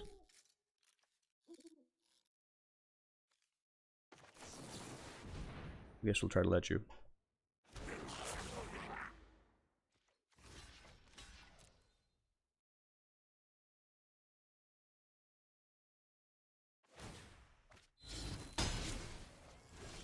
It's fine. Fine with that. I guess we'll play this main phase just in case we draw some action we need to get down. Nothing of that sort though. Attack and start putting counters on makeshift time, but I'm gonna wait a little bit. Gotta let him trade whatever cards he wants. My 1-drops. That's a makeshift battalion. That's some Thora. Now, what happens here in theory? I start attacking with a 3/3, with a 4/4, sorry, with a 3/3.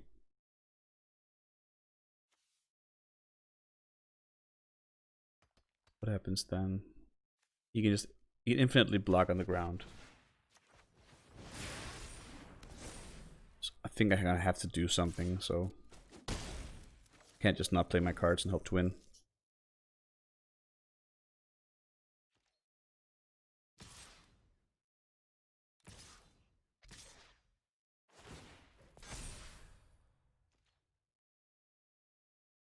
Of course, our hand is a little forced here. We have to block this one before it grows way out of control, which is probably already is. We have to let him discard this land again, or let his Hallow Blade die. Yeah. It's a very good card when you're just drawing lands and you don't have nothing to do with them. Arsonist. We have to attack with this. It's not particularly good. Oh well.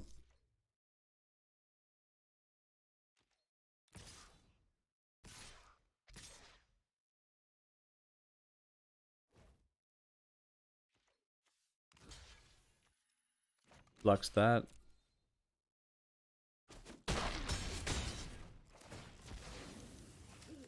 Discard whatever you have in hand. Another land. Sure. Double Fiend, and that's the game. Okay, let's go to game 2. Let's just take a quick look at what he has here. The 1/1 protection, the 1/1 hexproof, the destroy target, 4 or greater. Okay. Not too bad.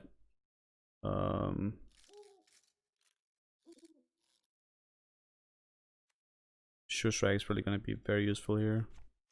They got a 4.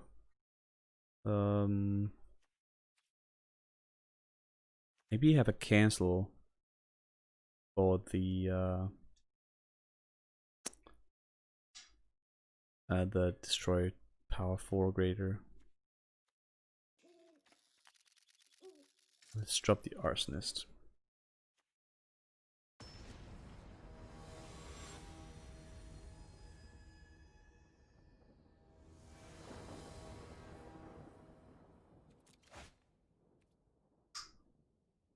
It's not the dream hand, but if we just draw any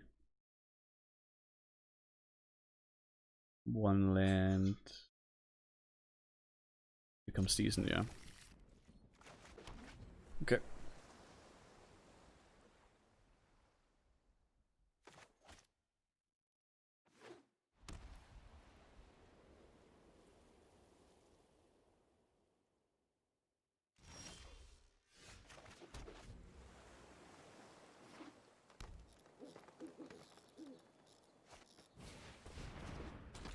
There it is.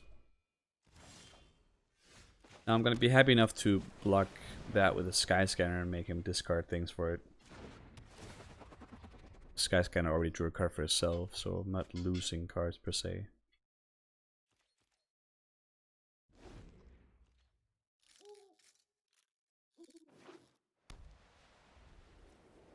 Though I could later use it with the Hoplafeet and the Havoc Gesture to try to do something more clever than that. But let's just let him discard his lands as he usually does. Watchdog. Chorister. We have only one play, we do that.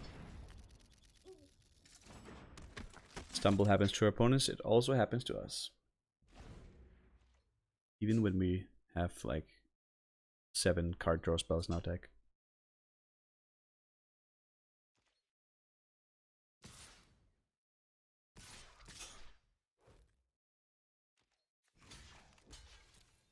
Guess we'll take that +1/+1 counter. Or we'll just get the trade. Nice.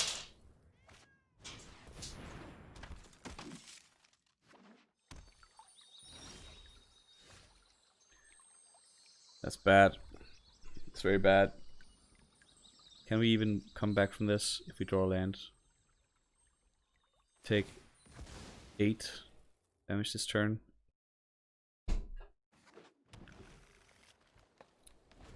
I mean, we can maybe come back. It is absolutely terrible, though.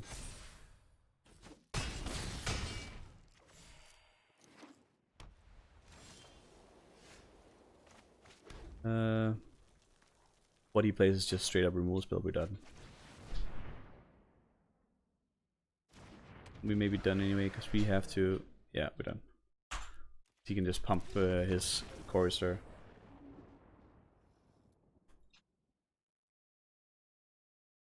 At which point we'd be at 1, but beat down a creature and we can only play one thing. Yeah, it's that was unfortunate. Nothing much to do there.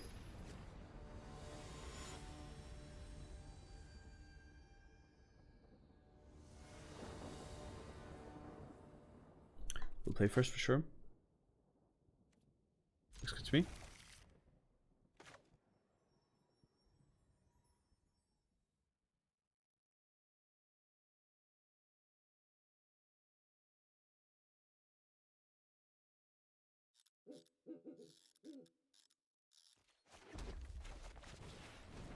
Got a 1-1 rolling.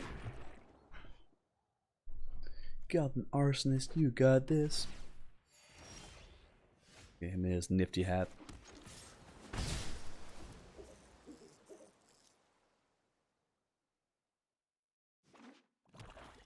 Part of a like ruined rock.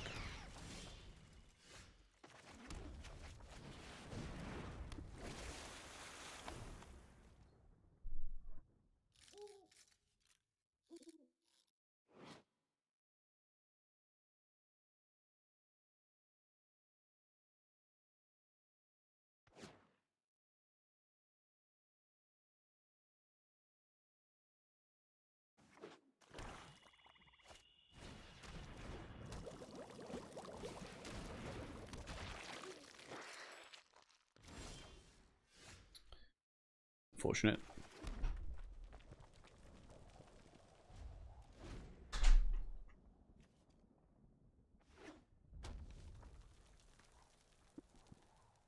Oh, does he have the mind control spell here? They're up one. Good mind control, then sacrifice my creature, gain a life for that. Because the new takeover spell is like 4 mana, but it gives you 2 mana when you use it.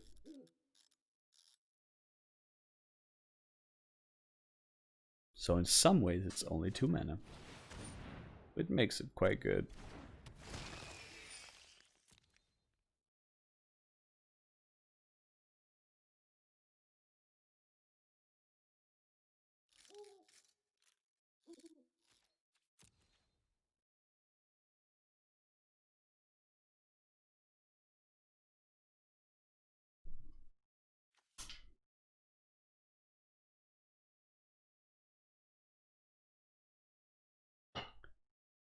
You got Viris.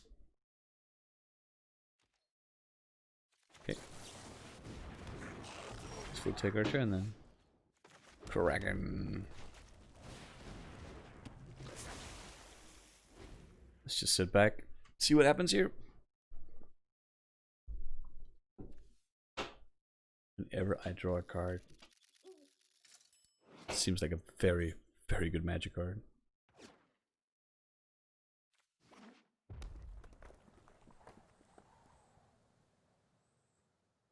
Just need a blue land. Island, island. And for him not to have any removal spell, obviously, is going to help a lot. Grim Tutor. He doesn't even have to reveal it. Uh-oh.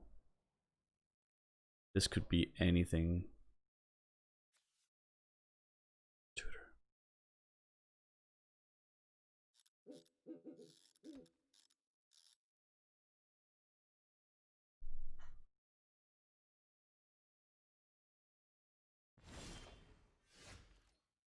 Well, we got the land.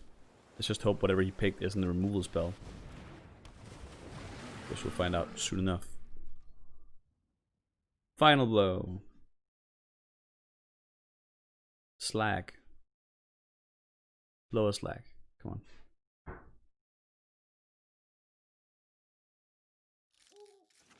Maybe what you picked is that big demon dude that comes in and you sacrifice one, I sacrifice one.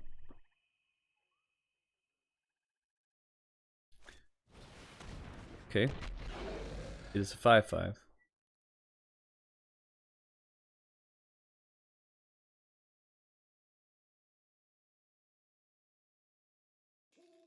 Is there bone splinters in this set?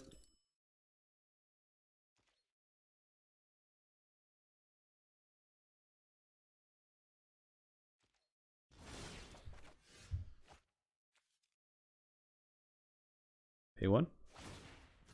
Tap.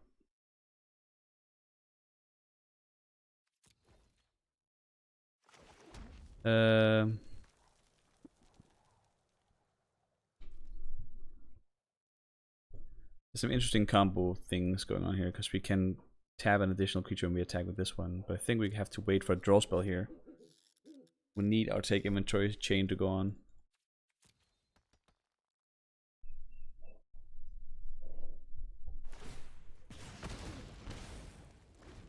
That's the combo. The dog and the list working together.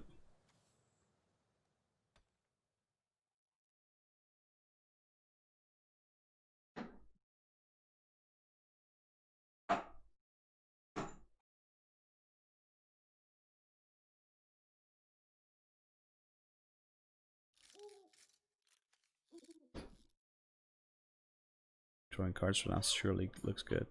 You can draw cards and ping stuff for 1 with this. Oh. Still works. Sacrifice a 2/2. Ping my 1/1. Okay.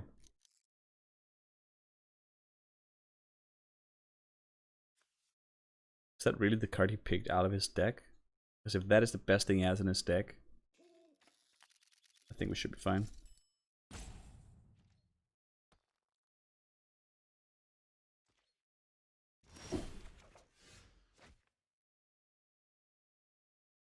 Though if we keep drawing lands,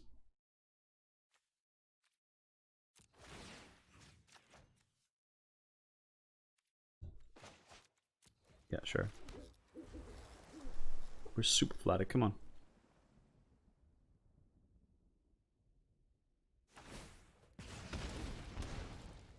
I guess we too could sacrifice our library larcenist for damage, but yeah, it seems a little too good in the attack step to do so. Because it combos very well with the Tolarian Kraken.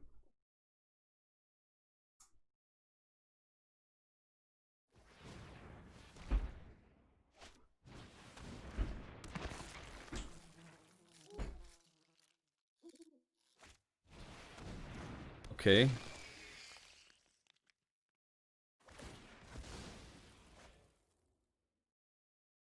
Thing away. 3 damage to target creature.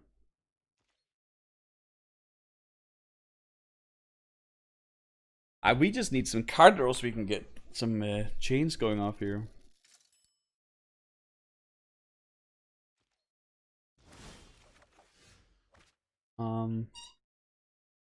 No, we don't have to do that.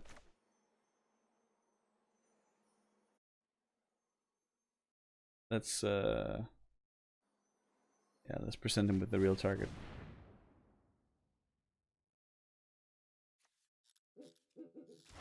Three damage start is a problem though. You should probably like have saved this and like attacked in a round where you wanted to kill my Tolarian Kraken and something like that. Because now I can just choose not to block with it.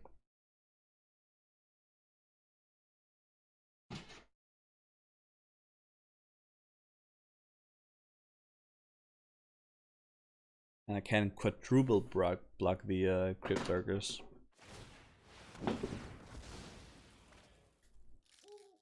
If you do that now, that's fine.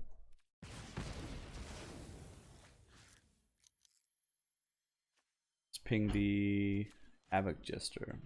Why not? Yes.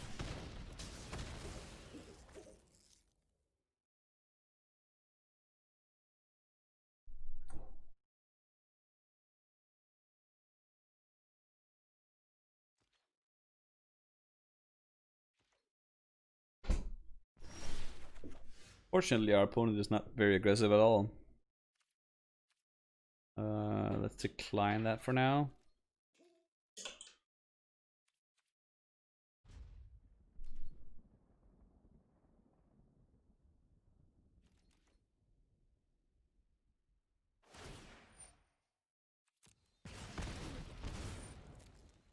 Yes, it resolves.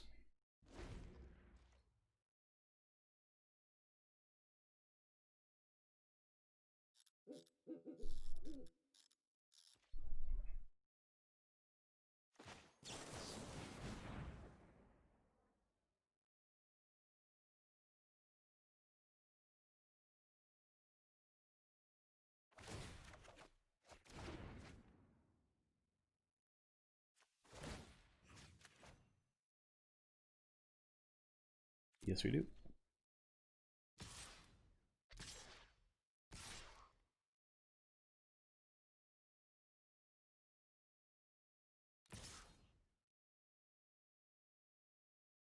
That smells like shenanigans to me. We don't really have a choice at this point.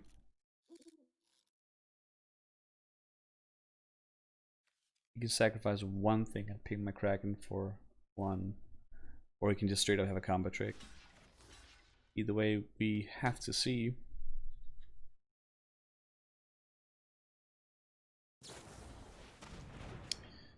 It was the trick.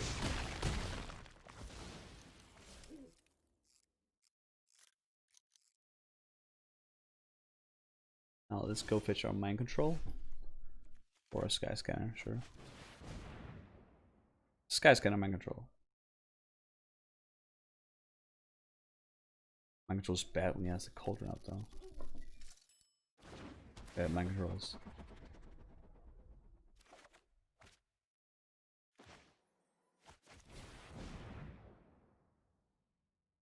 Multiple sky scanners also not very good.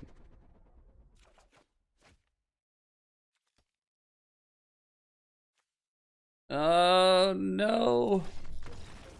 Okay, the cauldron, the devil combined is bad. What can we do about that? Target artifact. Was it an artifact or was it an enchantment? I don't remember.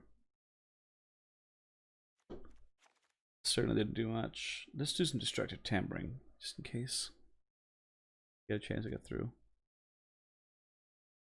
And cancel. Just take out 1 of 4 also. I really like our setup in game 1 since we tend to be more aggressive. When we meet decks like this that put pressure on us,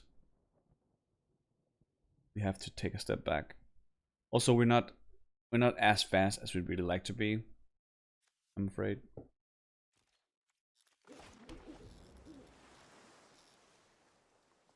This hand seems scripted. Land, Frantic Inventory, Minstrel Singer, turn 4 that. Probably waited with that, that's fine. They'll do Minstrel Singer, then Tide Skimmer, then turn 5, Plate Chimera's Insight, and then attack with both draw a card, but actually draw 2 cards. This is how we want our starting hand to look.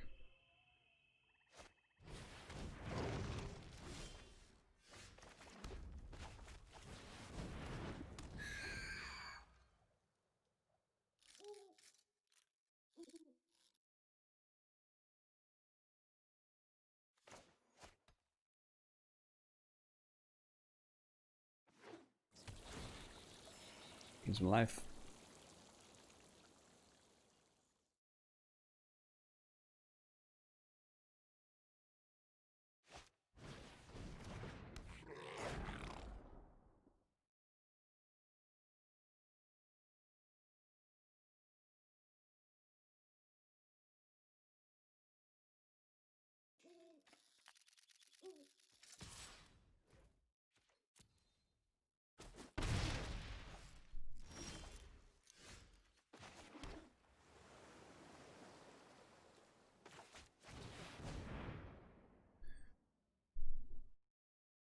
What are we sitting on?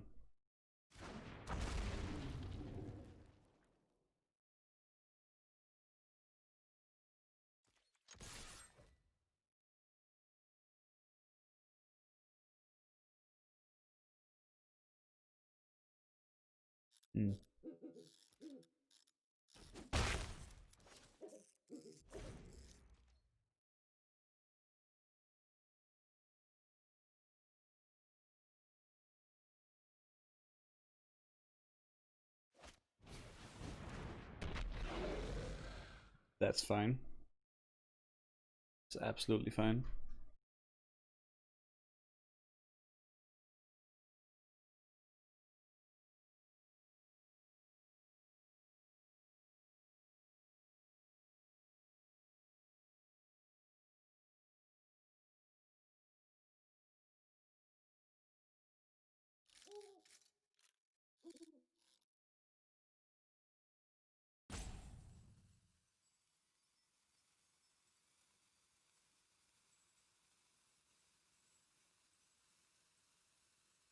Come on, opponent.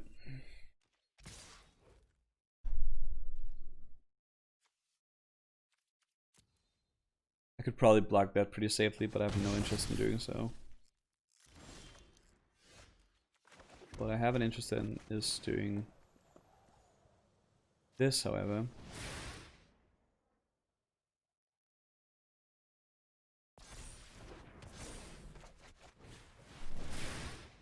Do some damage, draw a lot of cards.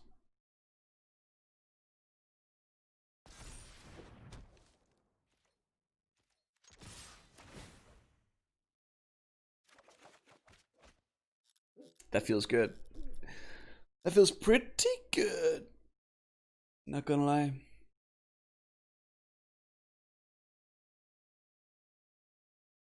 What do you want to do, Hobble?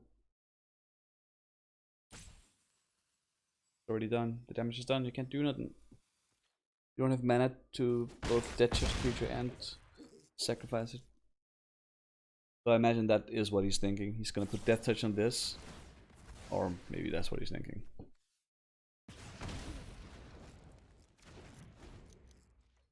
He was pretty stuck on lands.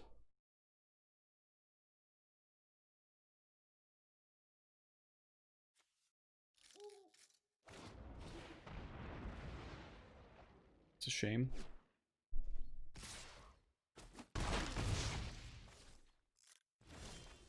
Our fun is not gonna stop because of that though. Don't worry.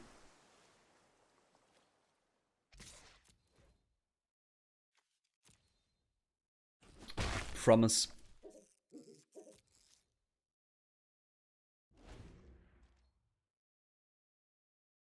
This should draw us 3 cards.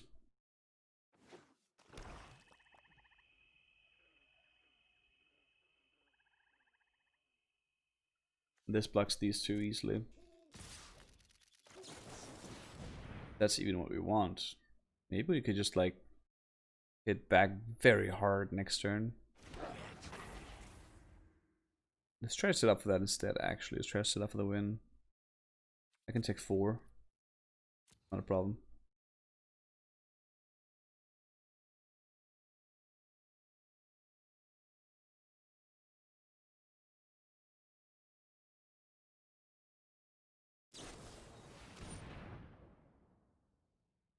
That's less good.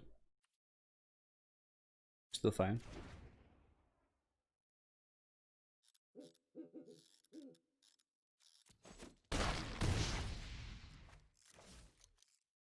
We just have to hit any non-creature spell.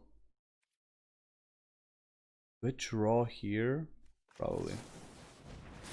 Try to find another frantic. And that's not one. Unfortunate. Problem is that this pings. We have to do things quickly now. That's bad.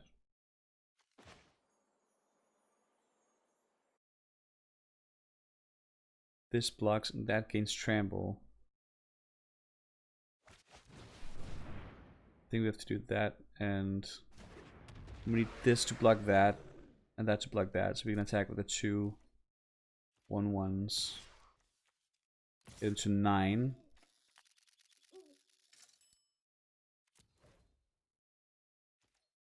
This is gonna be tight. We have to draw pretty much one of our inventories next round. Or he can just passively kill us with the magma.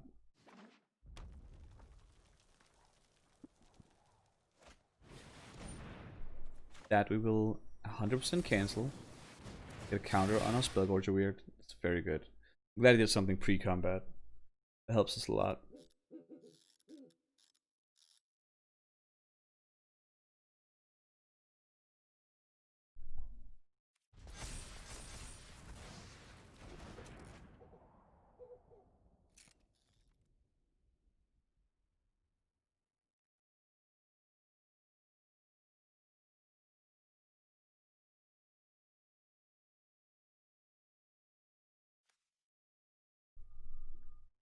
Still have to draw a spell of some sort here though.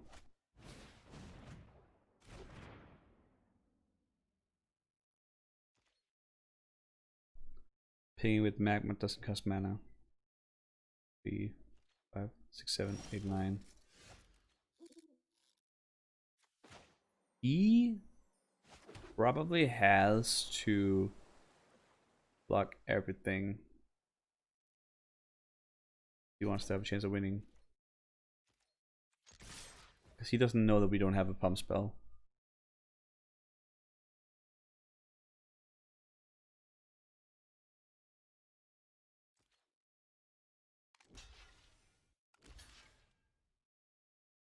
So the magma has to die.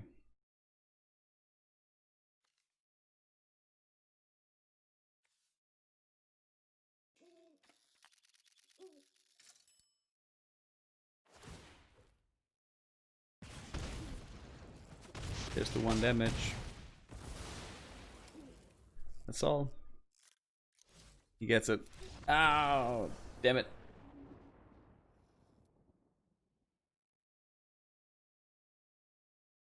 Alright. Is it not so good?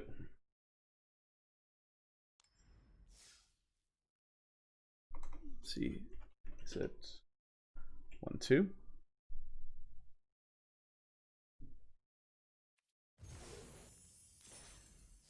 I'm just gonna take a quick break, get a drink, and I'll be right back.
Right, I am back.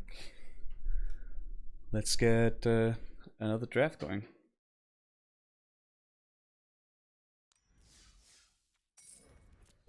I still do like traditional right now. It feels right.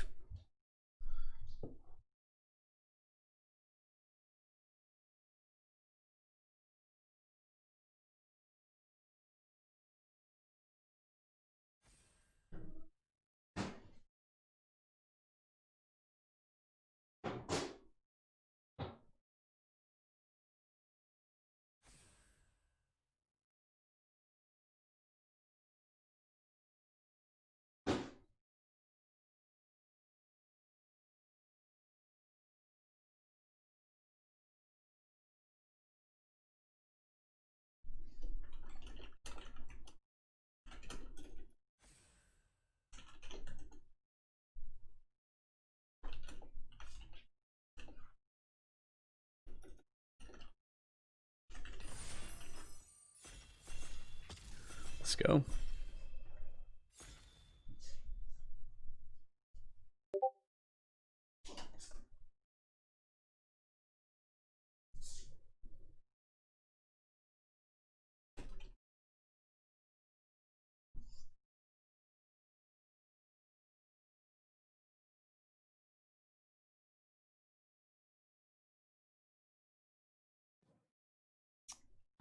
Ah.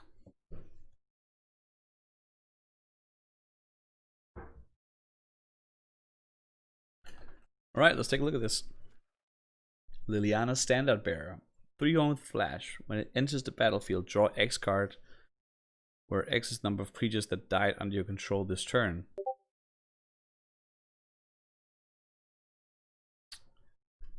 Oh, but the lower scale Quaddle. I think this card is amazing. I sort of want to try forcing Simic when I see things like this. Unfortunately, doesn't seem to be a very good one here.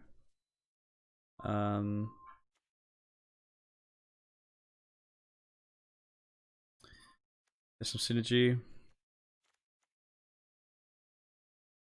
Let's try to go for it.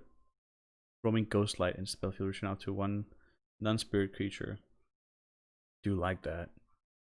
3/2 for 5 with bounce.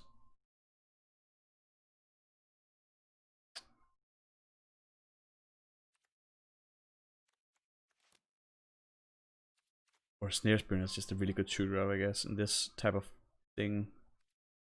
None of these are like super important. I guess I'll take the evasion one. None of them are like super interesting at all. Watch out the spheres. Creatures with flying you cast cost 1 less to cast. Whenever another creature with flying enters the battlefield under your control, watch out spheres get +1/+1 until the end of turn. Azorius Flyers. Hell yeah. What else do we have? We have a Drowsing Pteranodon. I love those. Or it can be 3 colors.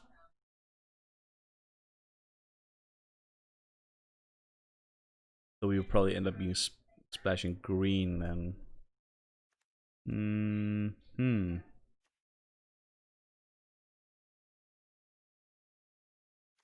I want to try going for this. Because like in many times I've seen like Azorius being quite good, I feel like. Though of course if I get this and I have that, I mean that's combo town right there. Empath, never again. Maybe a spinner. Maybe a crab. Spin against air. That'll take a good 2-drop. Yeah, spheres become difficult, though it helps with the roaming ghostlight mana cost, I assume. Bronzodon is amazing. Yeah, it's just a very efficient card.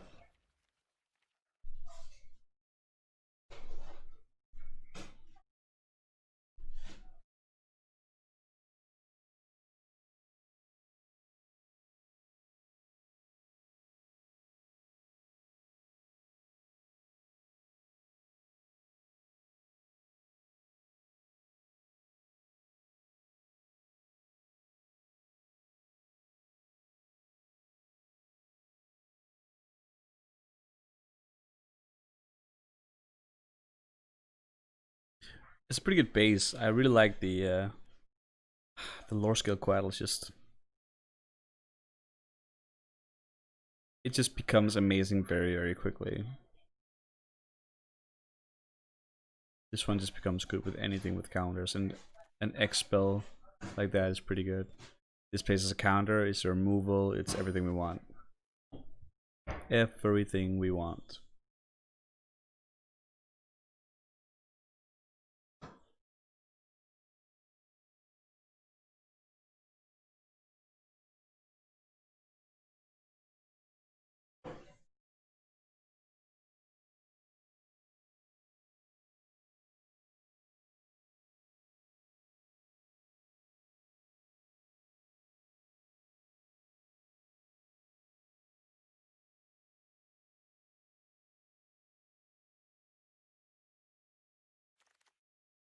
There we go. So, in a deck where we do draw a lot of cards, Tome Anima basically becomes unblockable. And a 3/3 unblockable creature. Hold on, I'm thinking of the other one. We don't already draw all the cards. I still think this might be the right thing to do though. Could also grab a short sword, but that is probably going to be available later. Or you grab a dual land to potentially splash something with. I like that better actually. Let's do that. Spined Megalodon. Hexproof. That's Blossoming Sands. Try to get the spheres.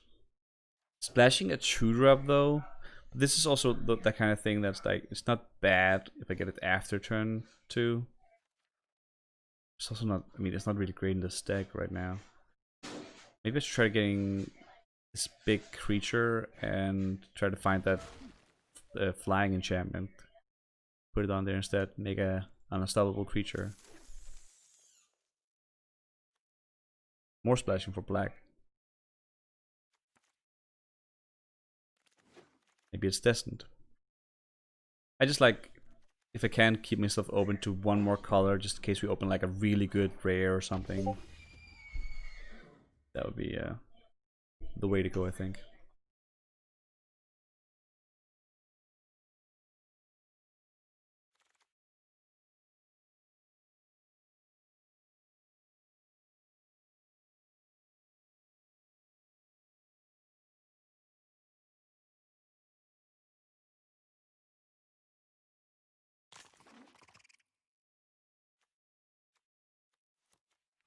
Oh, it's this still in the pack. That makes no sense to me.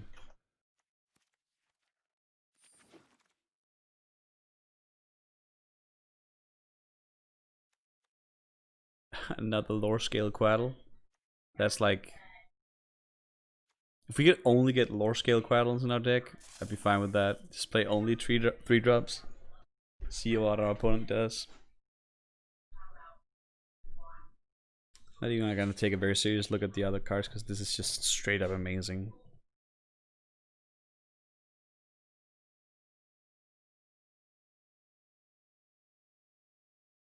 Combos so well with this, it's amazing.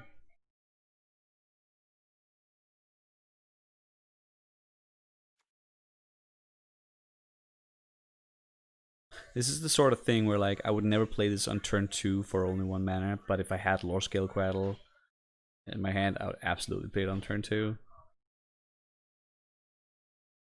Maybe specifically if I don't see like red mana. Okay, let's see what we have. Double vision is not our color. Enters the battlefield, draw a card, then discard a card. Whenever you draw a card, target opponent mills 2 cards. This is just like an alternative win condition, I feel like. And it's probably a pretty decent one in our deck. And it also triggers our Coatl stuff. Yeah, that's probably not too bad actually. Let's try to get that in there. What is this? Okay. Put a +1/+1 counter on target creature you control, then double the number of +1/+1 counters. So in the worst case, it's put 2 +1/+1 counters to creature. But in this case, it can it can just be crazy. Yeah, I'll take one of those. Empath, not in a million years. Chrome Replicator though is interesting for us here, I guess. Pride Malkin though with the counter stuff. Let's just try to do something with counters, man. I like it. Something with counters, I guess.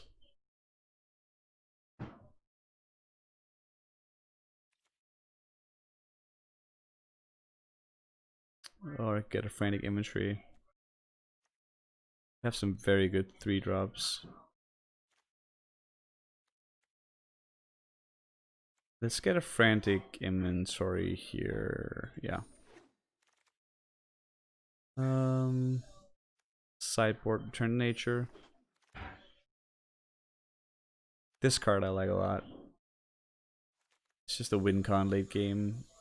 Or draw 3 cards. It is a very stalemate-y, you're like you draw 3, and if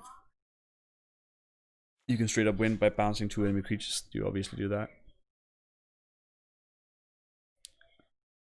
When Shipwrecked Dowser enters the battlefield, return target instant or sorcery card from your graveyard to your hand.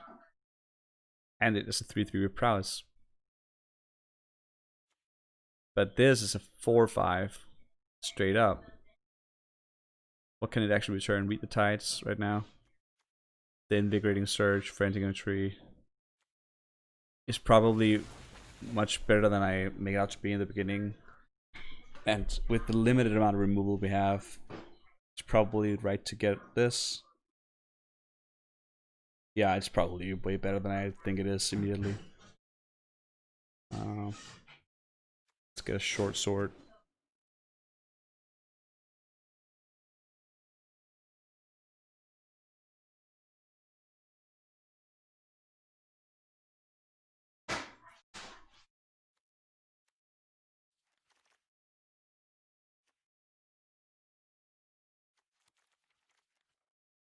Let's take this for a sideboard. And also for our sideboard, in case we're getting overrun by some sort of hyper aggro stuff.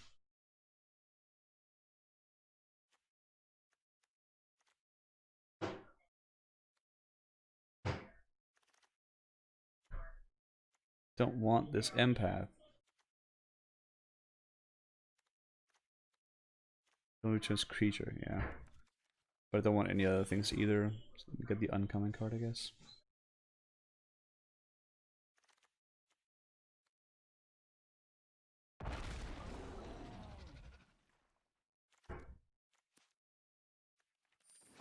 How does that go that late? I think Goblin Wizardry is an amazing card. Then again, so is this. Went pretty late. Maybe no one's playing Is It. This is the turn we should have been drafting Is It. I really like this. Speaking of Is It. Oh. Oh. Okay, I see. That's a pretty interesting card. Very, very strong. What do we have here? We have the room to splash for 1 black card. That could be this one.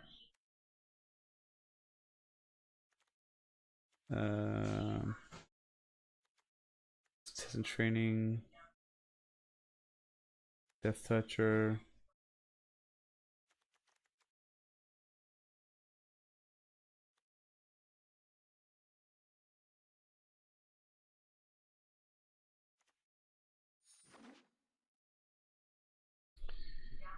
It was tempting.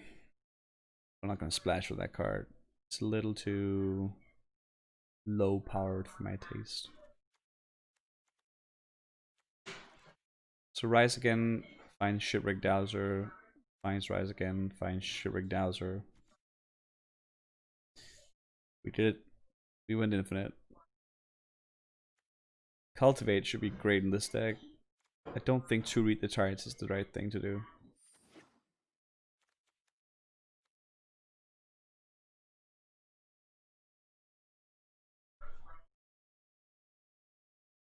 And as it's a 5-drop, we don't have to add any lanes beside these 2. So you can keep playing the right numbers. Under's Edge. Over Frantic Inventory. Yeah, probably have to get the removal. Really want round 2. Like, I want, if I had this entire pack, our deck would be done. Absolutely done. But we need the edge here, I think. I want one of those 1 mana, make my stuff hexproof. So I can protect some of these quaddles. Enthralling Hold. Is Enthralling Hold better than Capture Sphere? Maybe. We want to attack with these though. Capture Sphere allows us to attack stuff. But being able to control some other powerful thing. I mean, they're probably pretty close, honestly.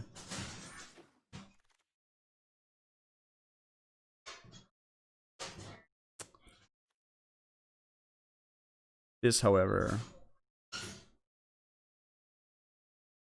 is probably pretty good. It's a better short sword. There's nothing else here we really want to pick up.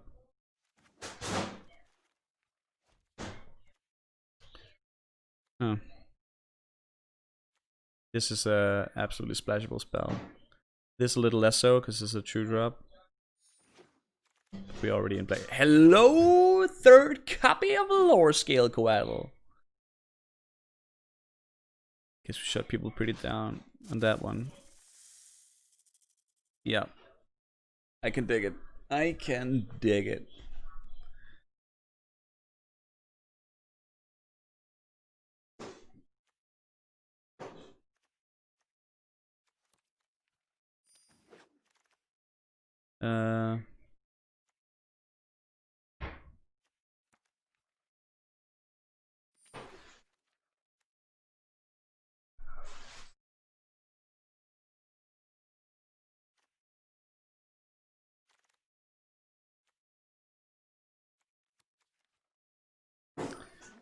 I don't know if we're playing Malefic Scythe. I don't know that we're playing with only 2 frantic inventories either.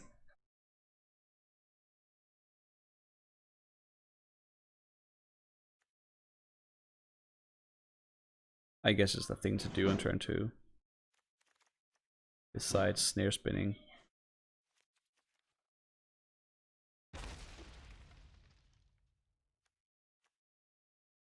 Is the wall good now, Dick? Maybe.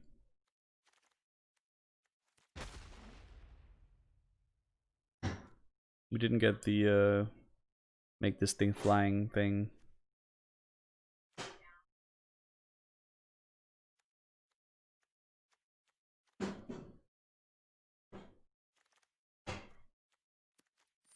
Probably ends up being not worth it in that case. The Scythe just make these better blockers in this case. And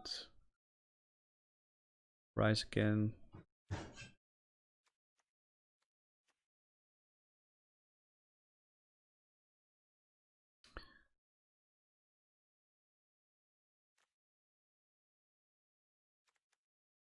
It's a +1/+1. Okay, let's just see this. It's a +1/+1 counter on the Scythe. This one counts. +1/+1 counter. It's when it's put on the creature. Yeah, okay. Could be that we were overseeing some sort of amazing combo. I think it's just gonna be that, and we're just gonna build these Coatls and splash for these 2 a little bit later cards. And it looks like blue, blue, blue, green, green, yeah. We want equal amounts of both because we want to play those Coatls, so let's add an island there.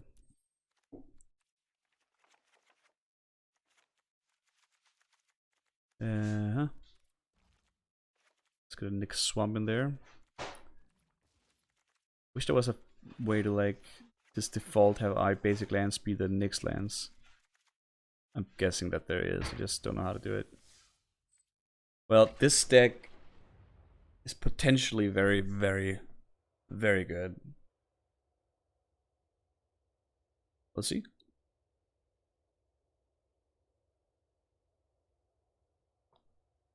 It certainly has some late game, some very strong mid game, and some early game. This looks like it has a bit of everything. Don't mind if we do. Don't have green mana.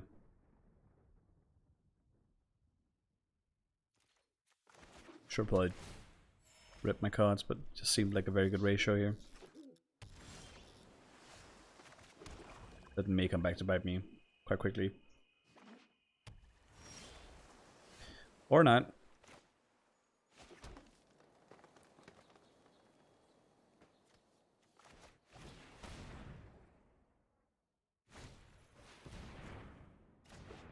Yeah, this guy knows what's up.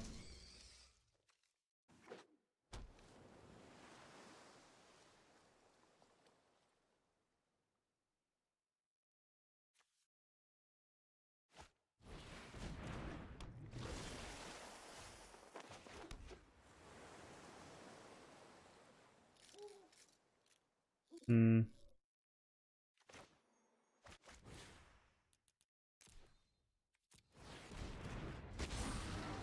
We can fight next turn. If he lets it stay alive. Capture sphere, no! Well, that is what that is. I guess we'll play the Quaddle. Sure. I wonder if we have anything to kill the... Oh wait, I can just kill with this, obviously. That's the flying thing, that's the one we were looking for. Is he just mono blue?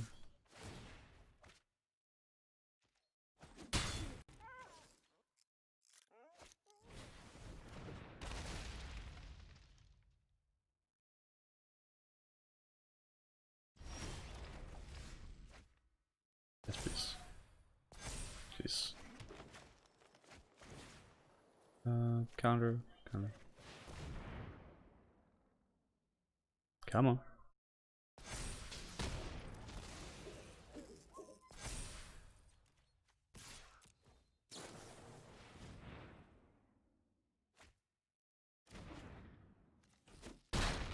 Ship Drowser can bring back my Hunter's Edge.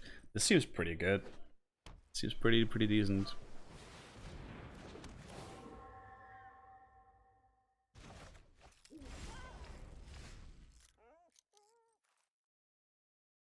This blocks that.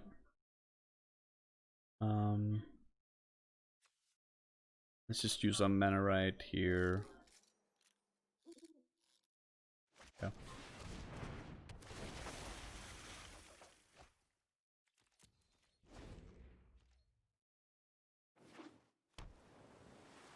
Dazzler, it seems awesome.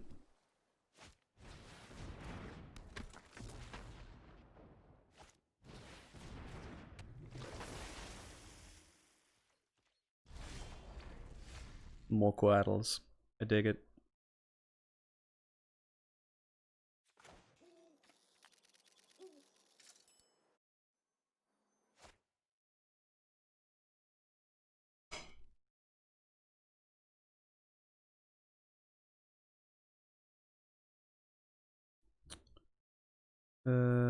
Probably should get these on field. Ship back. I feel like we have time. Okay, you're gonna draw a lot of cards soon.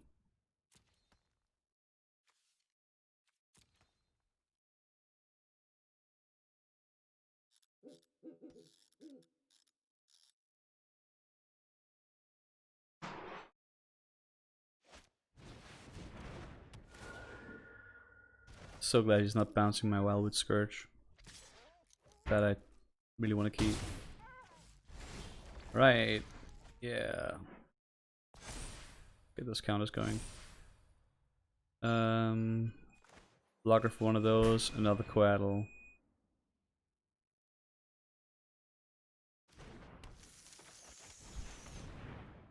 Seems about right.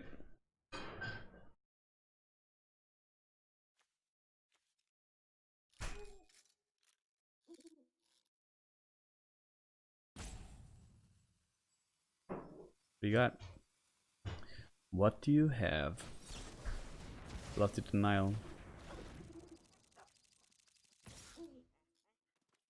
Nope, you're a much better blocker.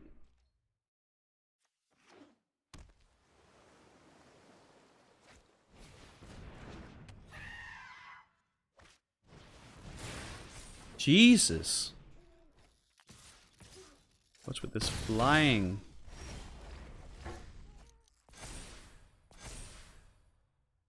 Am I gonna have to destroy that? No, I can't do that right now.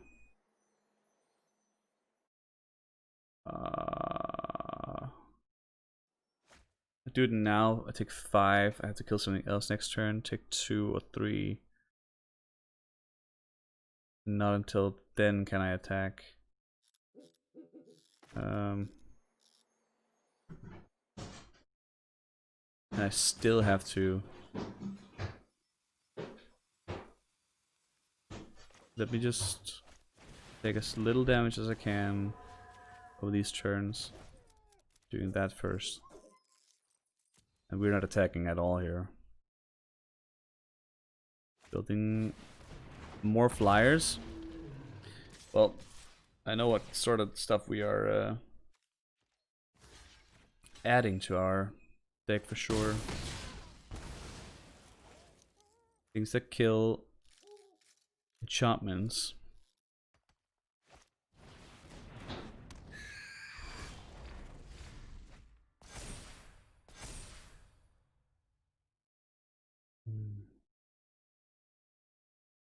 This is tight.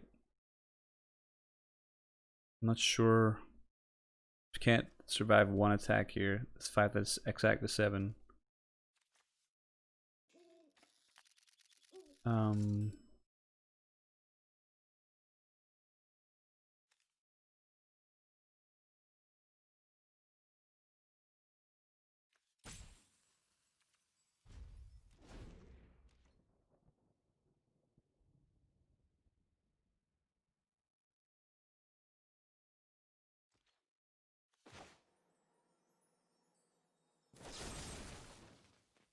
Yeah, I think we have to stop the roaming ghost light. Even though this draws some extra cards. Just because if we stop one of the other ones, we can take one more hit. We have one more chance to find whatever it is we're looking for. What is this? Discard a card. Ghostly Pilferer cannot be blocked this turn. Seriously, what deck is this? I feel very defeated right now. I can remove one. Cannot remove the Ghostly Pilferer. Let's go to game 2. I feel like there's a lot of cards that can change our favor here. I'm glad at those snare spinners though. Frantic Inventory. I think it just has to be bye-bye with you, bye-bye with you. You sacrifice. That kills that. I already have one Read the Tides. I don't need the Colossal Dreadmaw. Which means I can bring in one more of these. I guess. Yeah, I think that's better. Yep.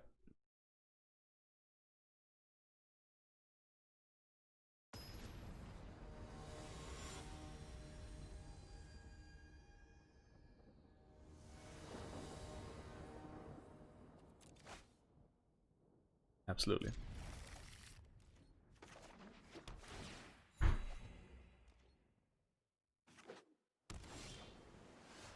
Those capture spheres, man. They were hard. They were tough.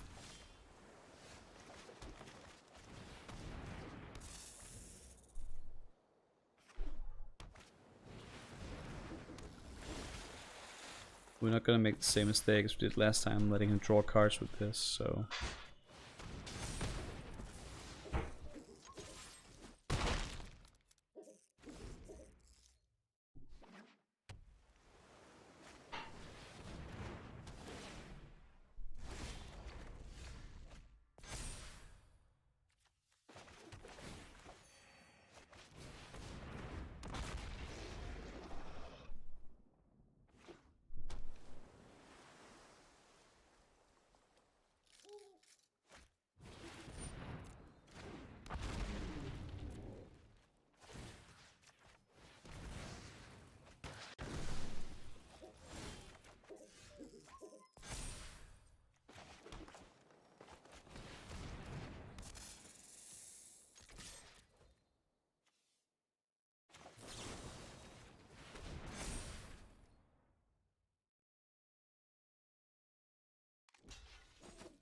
Oh, he hadn't declared to block yet? No! Mistakes were made. Are you kidding me?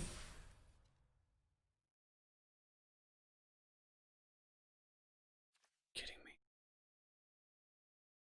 I want both the modes on this now.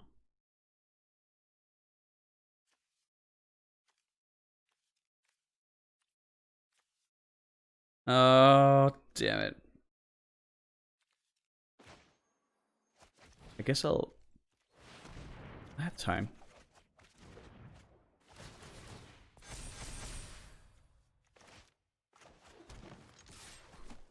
I can take 12. 13.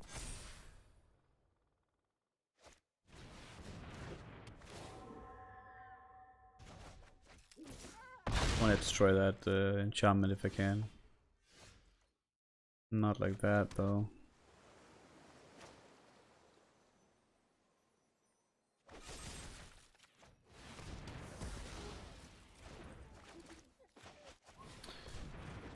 Oh, damn, enthralling hold. That was a good one. Maybe should have just immediately killed that. The bouncing effect of these. Okay, these seems better and better. Tutelage does nothing now.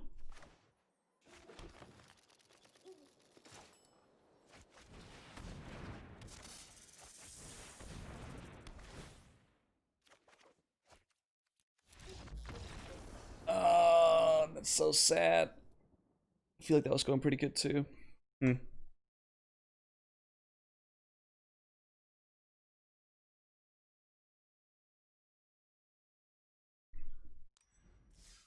This is probably one of those cases where we don't use these and we just main deck our flexibility cards. And yeah, we're never gonna use this over Read the Tides, I think. Oh, that's a bad way to start. I like the deck still though, quite a bit.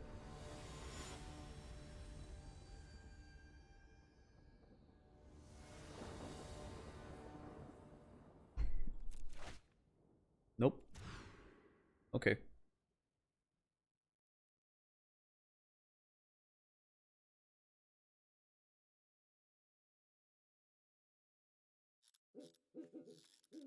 I think we got the snare spinner, right?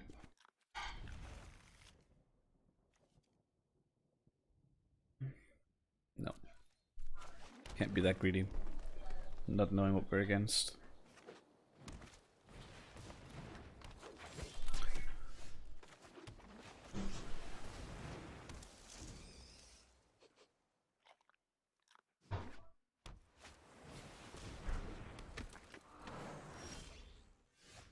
Whenever you draw your second card each turn, you do something. You make a cat token.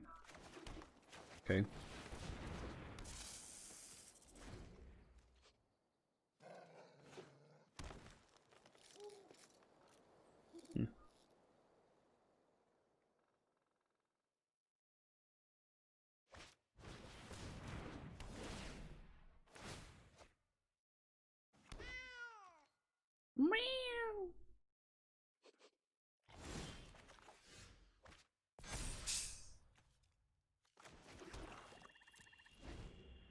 Staying passive, I guess.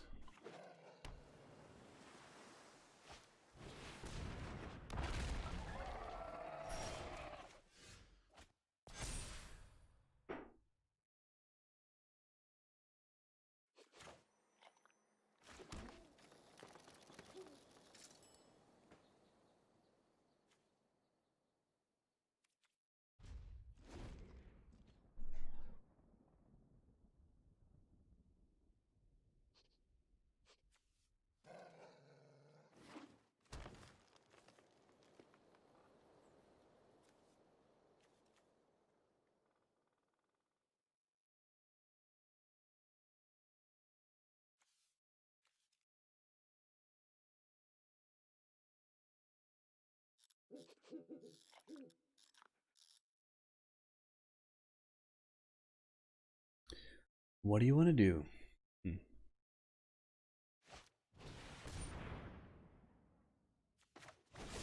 It's gonna be a no.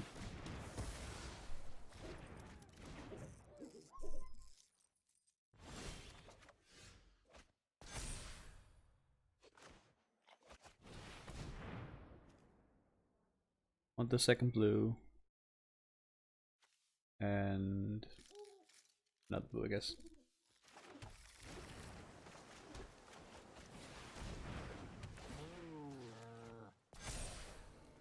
5/5 right now. Let's just wait another turn. Or we can comfortably attack.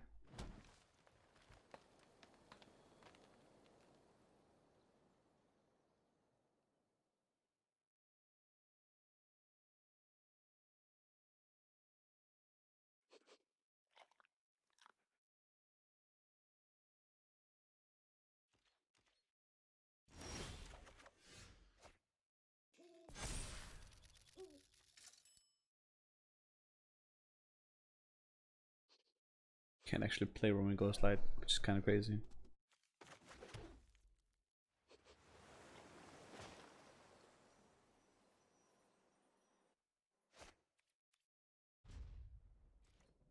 That's kind of crazy. Skyway Sniper will just fuck me over. Sorry, screw me over.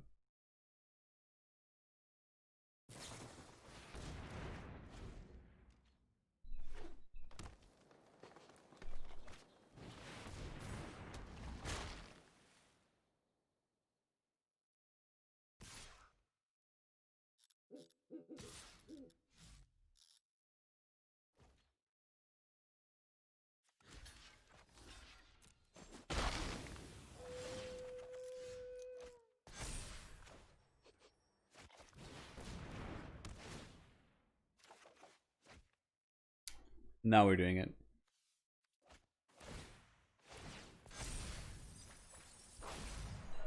We're winning somehow.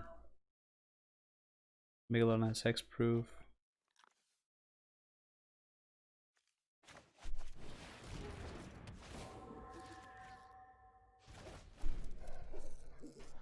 Ghostlight is a good target for that one. The one mana sniper is very good, I think.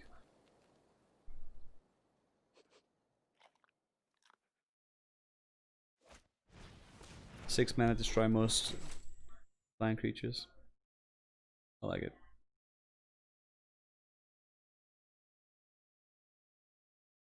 Even if he doesn't shoot it down, I'm gonna jump block with it. Just because I know it's gonna get normal value than that.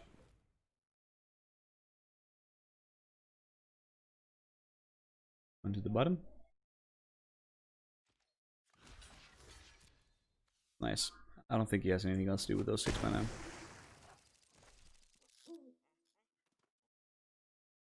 Not anything important anyway.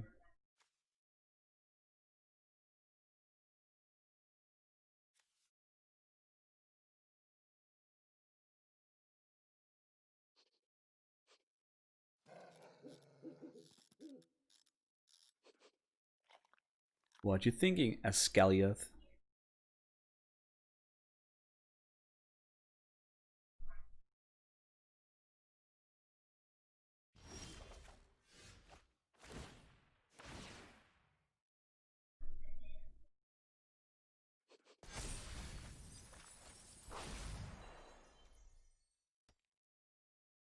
Do we even attack? Probably not. Let him deal with it.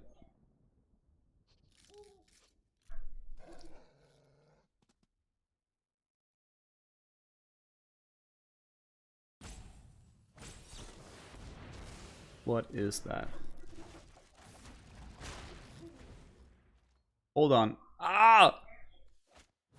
I accidentally just passed forward. What the hell is that? Counter target spell, counter target activated triggered ability. Turn target non-land permanents away and create a token that's a copy of something. What? And because I pressed that stupid button, I don't get to. Oh my Jesus. That is insane.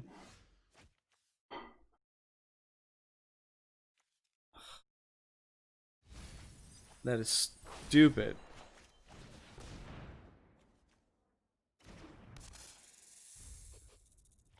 Wow. Actually, a little mad about that.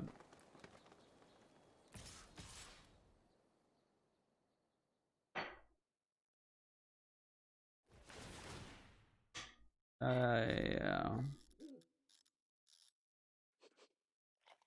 Doesn't matter. You just scry anything to the top. I'm gonna mill it anyway. Oh, damn. That is a crazy card.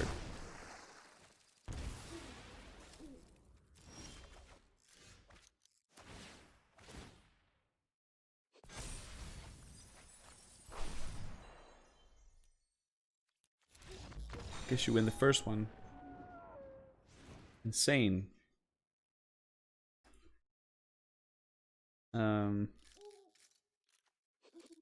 Guess Megalodon beats Megalodon.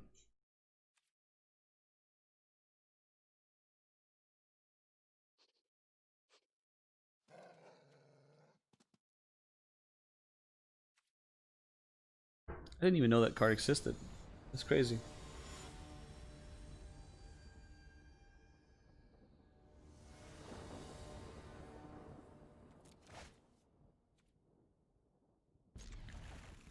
So be it.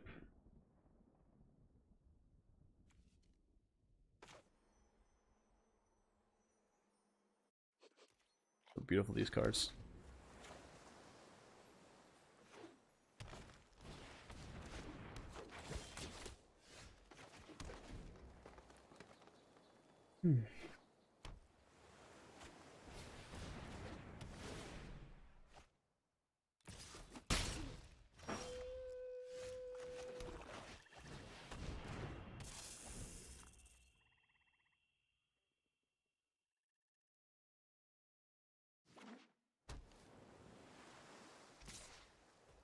We'll take the 2.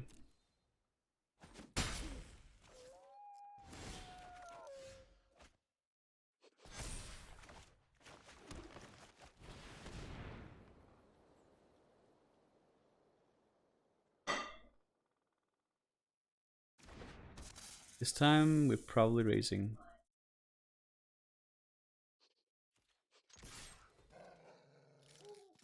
But we have to remember he has the frost breath, so he can sort of take things out of turn if he needs to.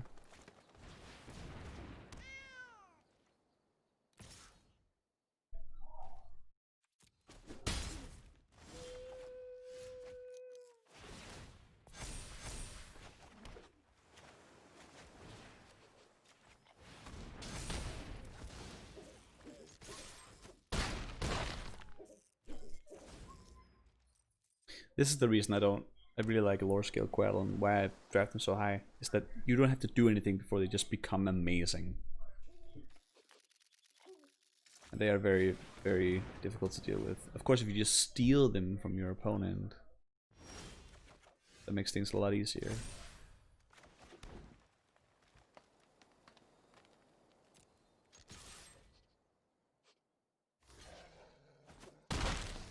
Good.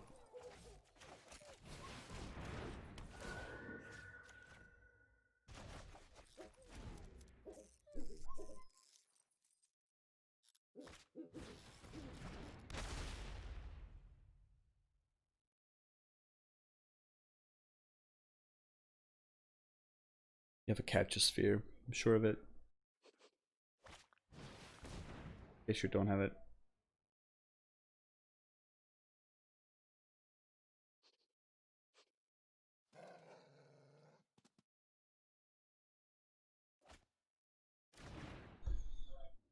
Shell Rail.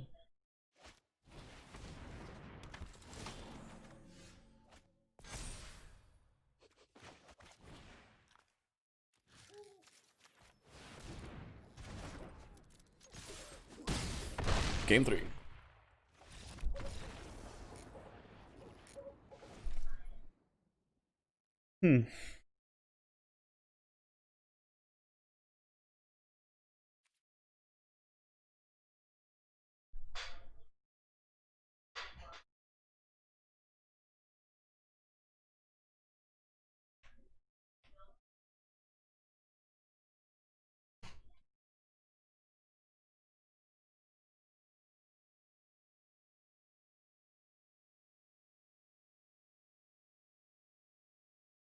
I feel like his deck was sort of perfect against mine. The other guy constantly bouncing my stuff. That counter spell that bounced and made a copy and scryed and drew him 50 cards and did all the things. That's a very good card.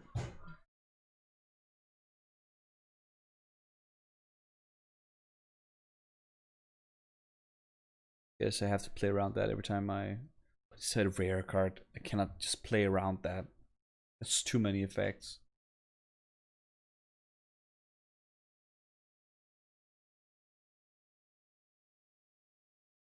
I wonder what he does here. I'm pretty I did main my Nature's Grace or Nature's thing, right? I'm pretty sure. Should be good there.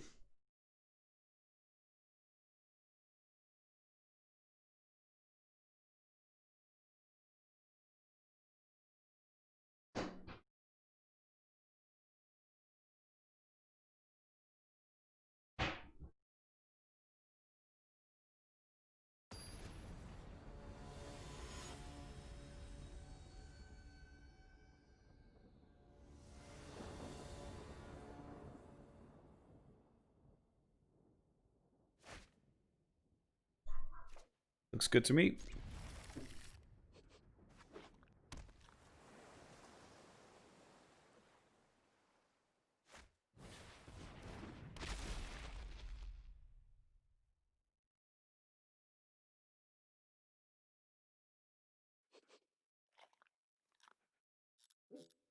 Now here he's probably deciding whether to keep the land or whether he needs the land more.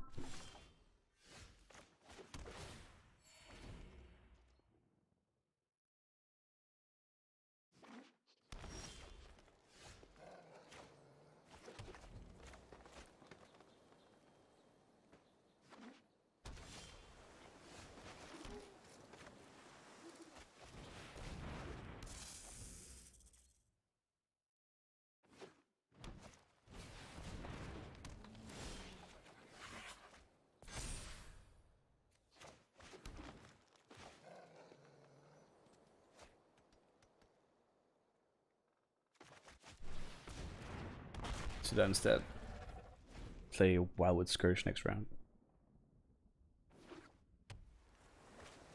Surge for the Scourge. I feel like these are on theme with each other. Some Hydro stuff going on.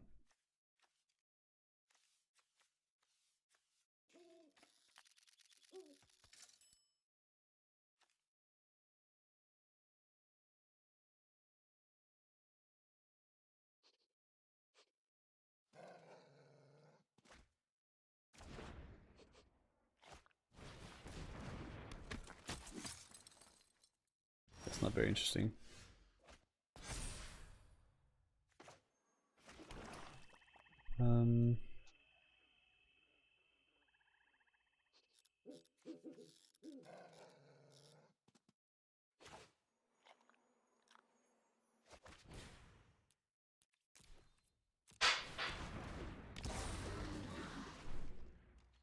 Should probably have attacked with something here.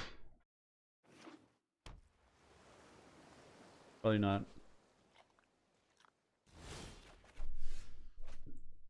Guess now I just get to do free stuff.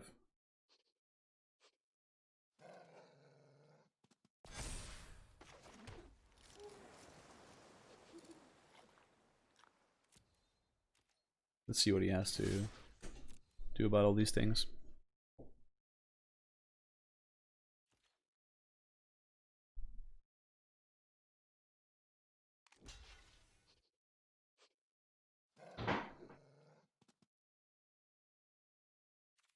Sure.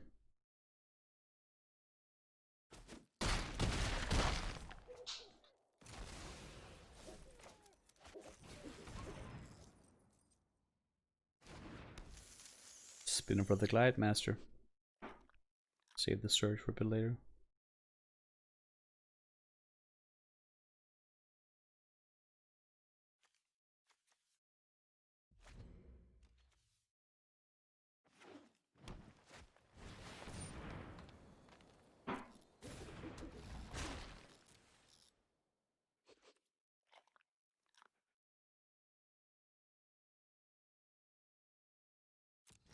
Okay.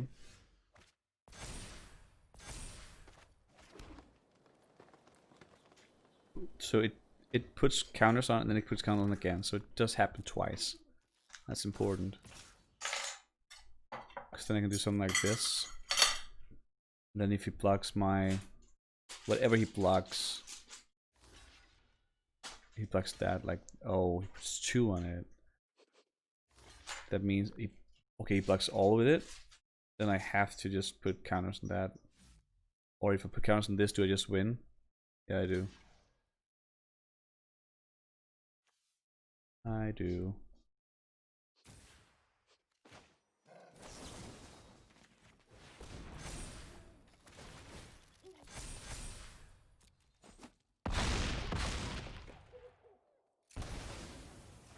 Pretty good. Pretty good.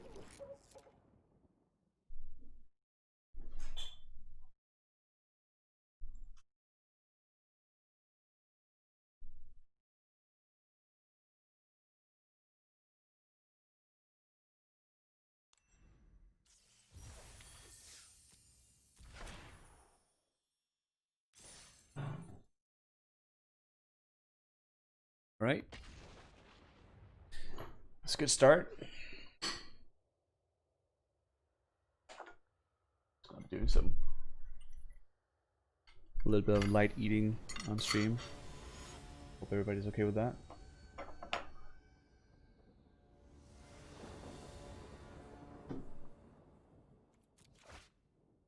That's the hand we were looking for. I freaking love these snaky boys.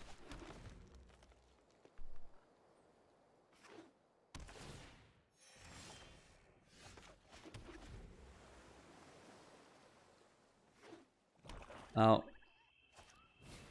I was about to say, it's not a lot I want to... Yeah, I'm not going to use that on this, I think. This is playing blue, I would rather be able to free up my coattles if he ends up putting some sort of stupid thing on it. It's easy to just go like insta-pew that one, but I think it's wrong.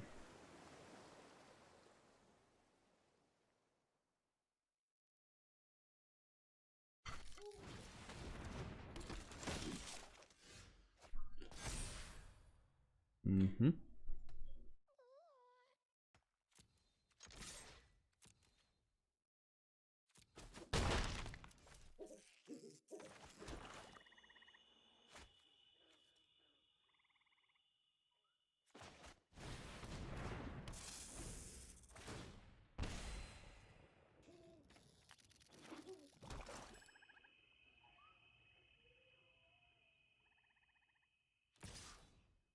No, we're not interested in that trade at all.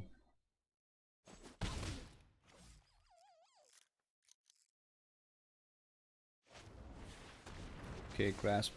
Grasp is good. In that case, we are going to do the tutelage. Discard that. Opponent mills something. Another shrine. You can't play.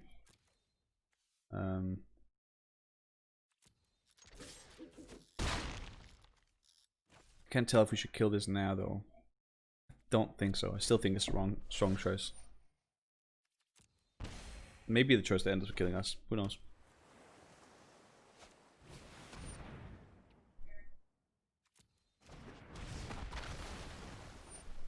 Hmm.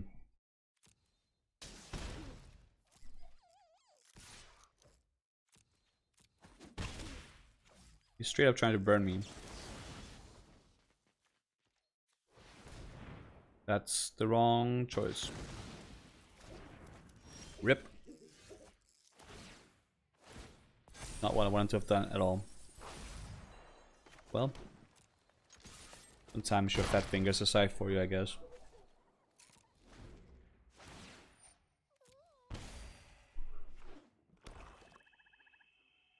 Feel like we're gonna get punished now.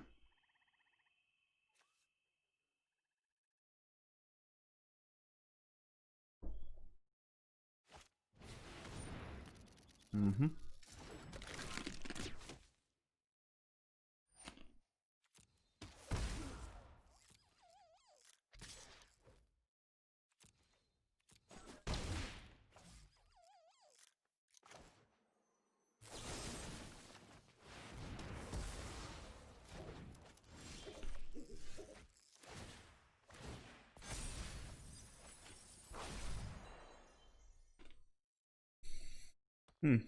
That's a pretty good draw.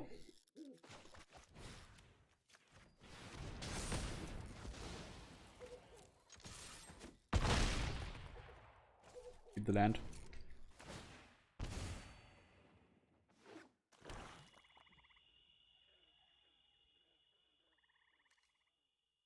Bring something back from the grave. Yeah. A Megalodon, which he has to block with. That's nice.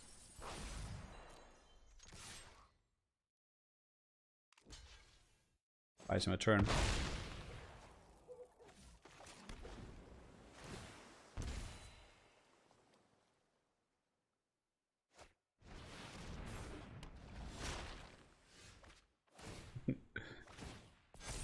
Oh yeah, I'm eating. Absolutely I'm eating.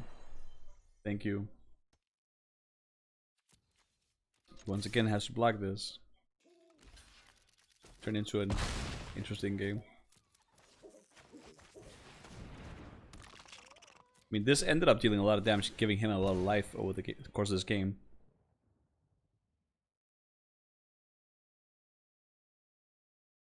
And we ended up using our spell that was meant to kill this to kill... Okay. How many does he have of those? That's bad. Unsubstantiated. Now we might actually die to this. That is very regrettable.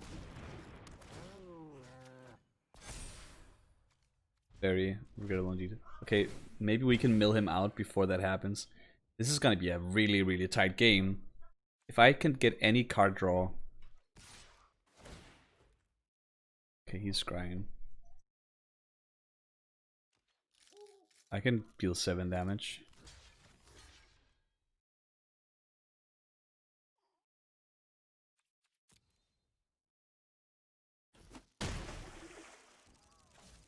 Not sure what that was for. Oh, that's not what I was looking for though. Okay. You mill 2. Among that one, which is really important. Let's just say that he can probably bounce a thing. I can deal 6, 8 damage, that's not enough, so I'm just gonna attack with the Quaddle. He can probably bounce a thing. Or he can kill it. Yeah, okay, that's fine. It's very, very, very close. So it becomes... my turn. Now I can destroy it. Now I can actually destroy the stone, the Sanctum of the Stone Fangs. Which means that I can win by milling him out. Interesting. Interesting turn of development-ness. You know what I mean?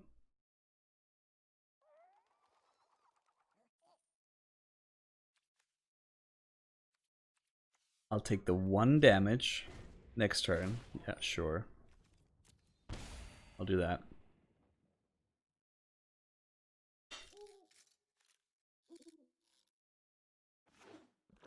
Play the land. It's good. He did that. Okay.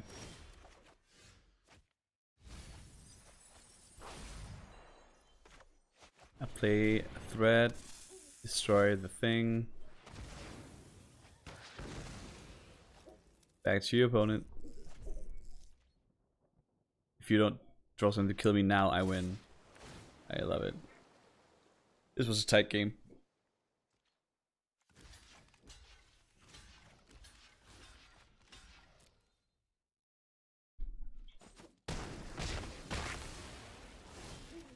One health? You no longer have cards. I'm not gonna show you anything. Okay, okay.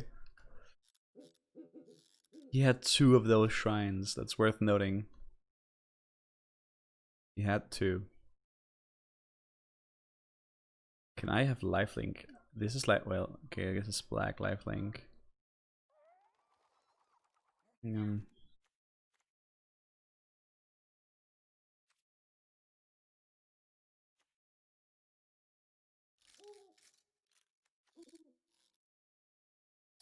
Interesting. Interesting game that was.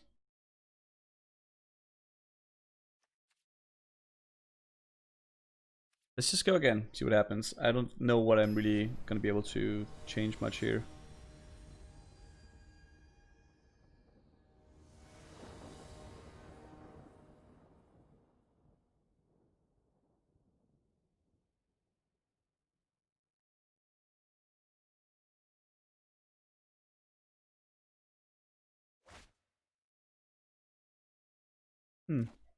No Quaddles, but pretty good curve. I forgot we had Enthralling Hold actually. Feel like we should probably have drew that more. Drawn that more, even.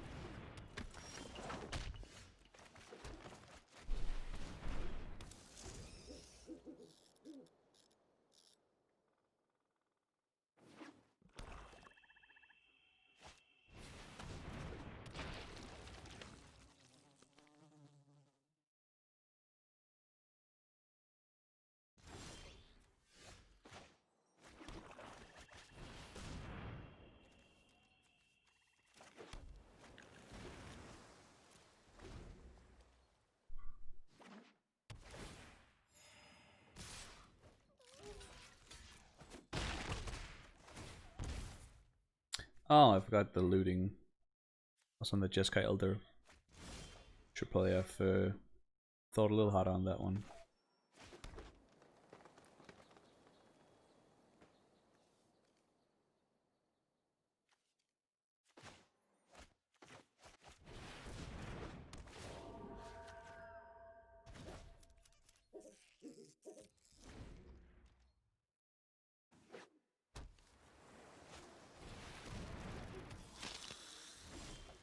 That's one of the creatures we really want to enthralling hold.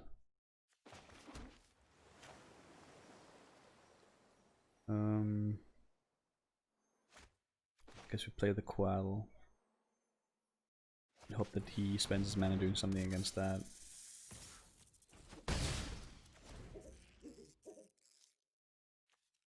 This is probably the most expensive thing he has that I can take in that regard. Hello.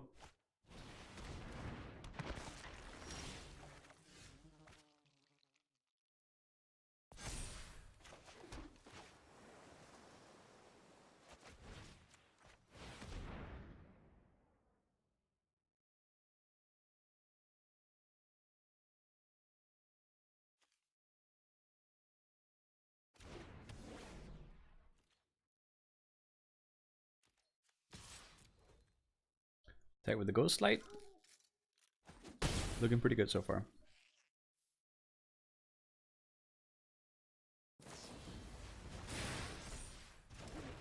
Okay. Substantiate. Guess we just have to kill it then.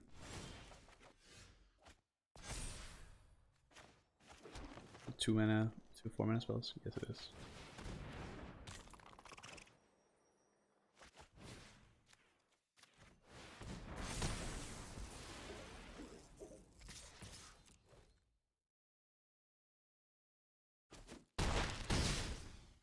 Get the beats on.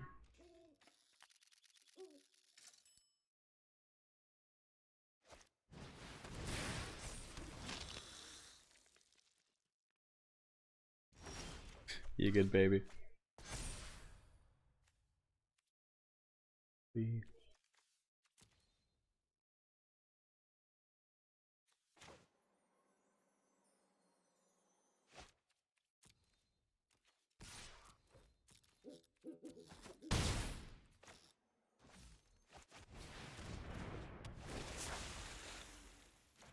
The edge bag. And the turn.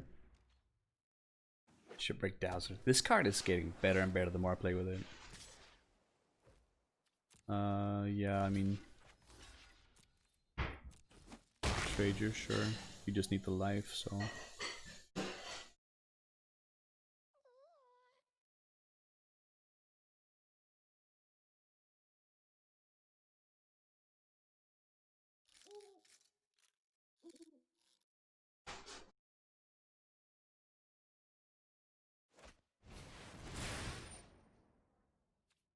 Okay, I guess that comes back.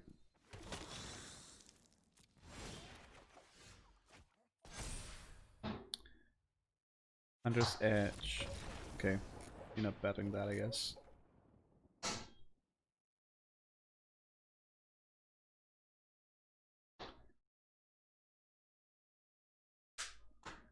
I guess I can use Nature's. Oh, we won it. That was the last one. Okay. Let's tap that in.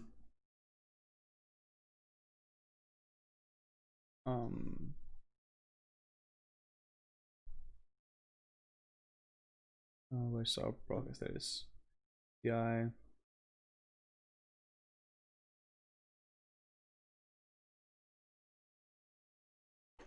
Simic. 2-1. Pretty good.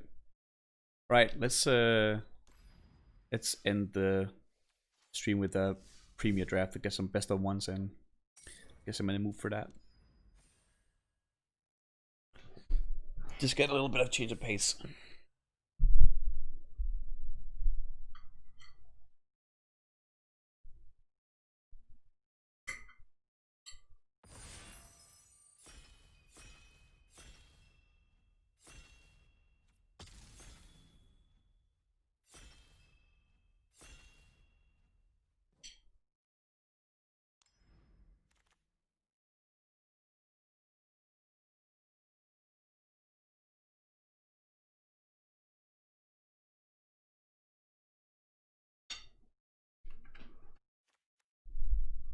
What is this?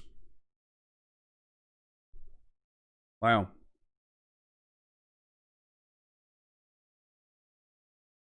It's very good. Card drawing rule. I like it. Let's go with it. Ramp and card draw. But this invigorating surge.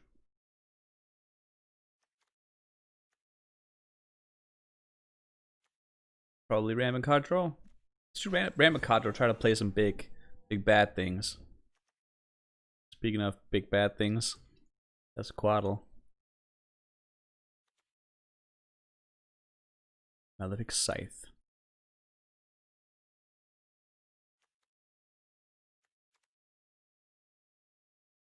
Guess I can't really not take this.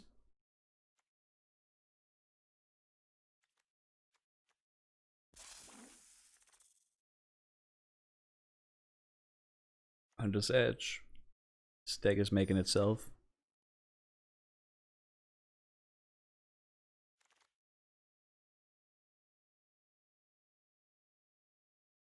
Choice time.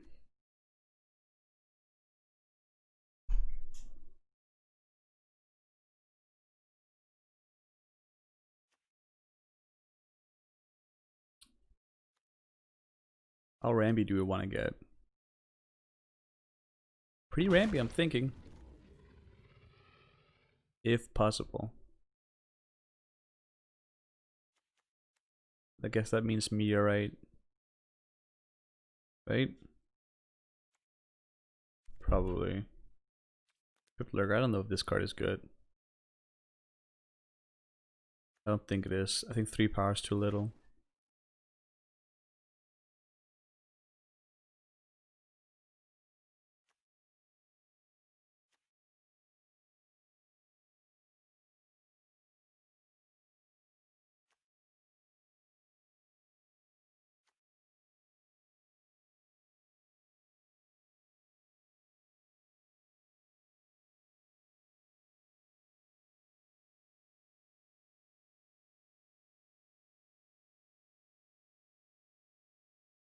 Love the flavor.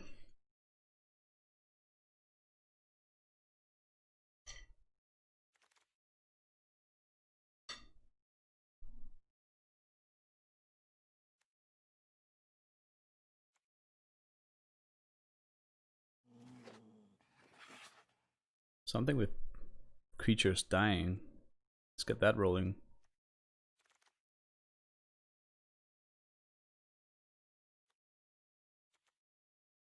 My instep. Very good sideboard card. Oh, we're not playing best of 3 anymore. Rip. Let's get the skeleton. I do think Golgari is the way to go here.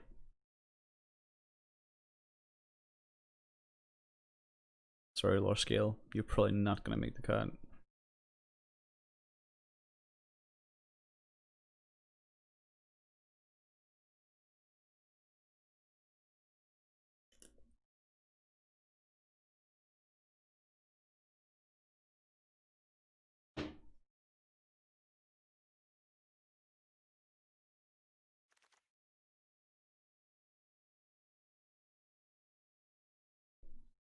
Unless I can just splash you for it. We'll try.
Shacklegeist.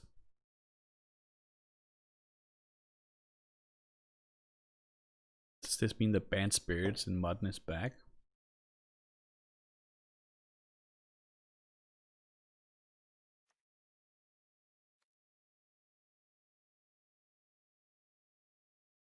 Let's just try to stake the Golgari route, see what happens.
Hmm.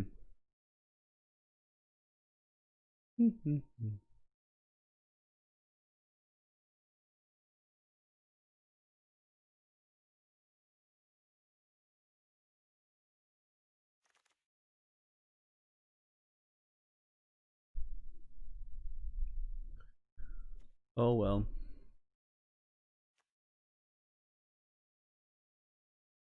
Unconditional removal, I guess.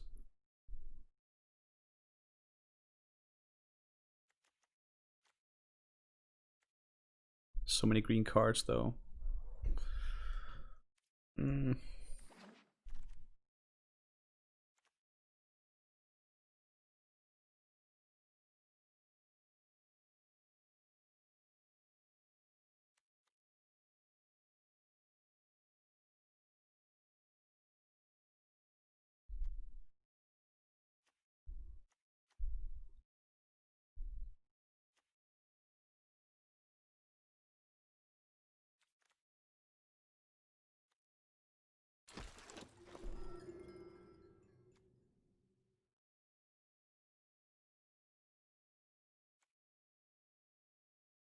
Ramp Shrine. Let's try it.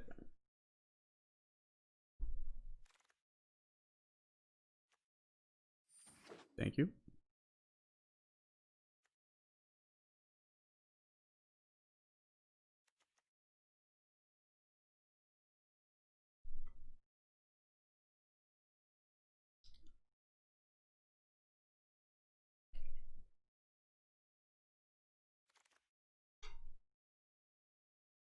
Hmm.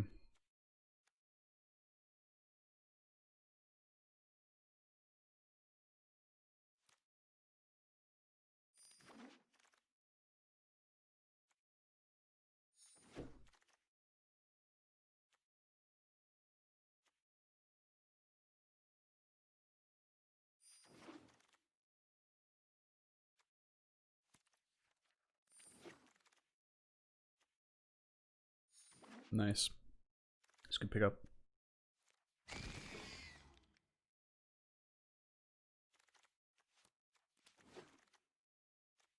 Hello, Liliana, Waker of Dead. Each player discards a card. Each opponent who can't loses 3 life. Double-edged sword. Target creature gets minus momentum where X number of cards in their graveyard.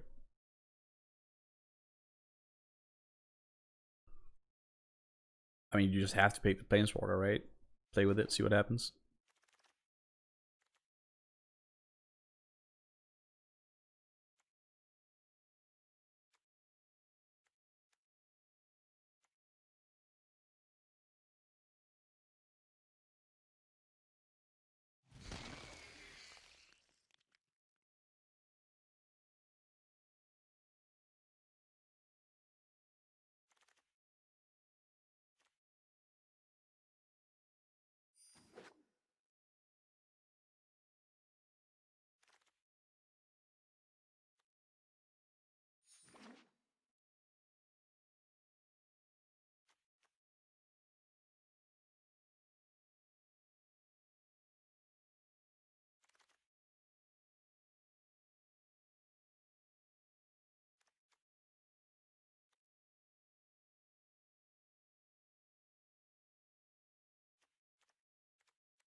Hmm.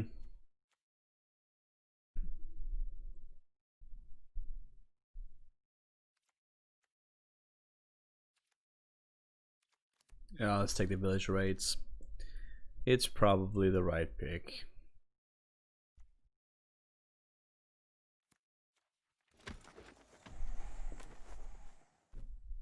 Under's Edge. Or the split land. Under's Edge it is.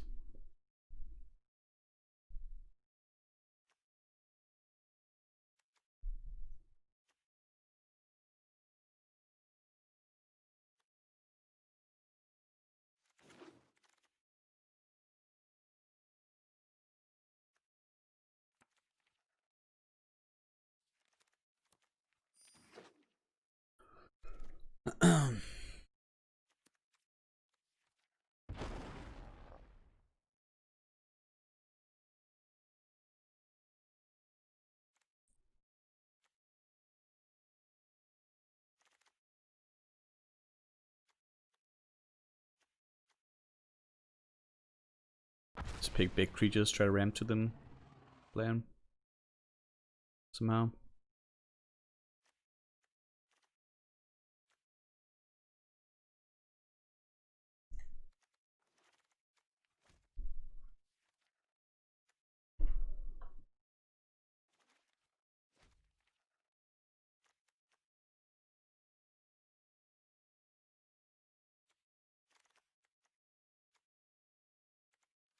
How is Tolarian Kraken still in this pack? That's incredible. And crazy.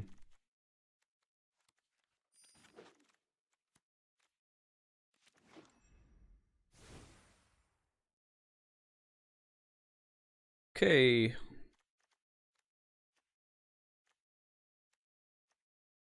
2, 3, 4, 5, 6, 7, 8, 9, 10. That's not a lot of creatures.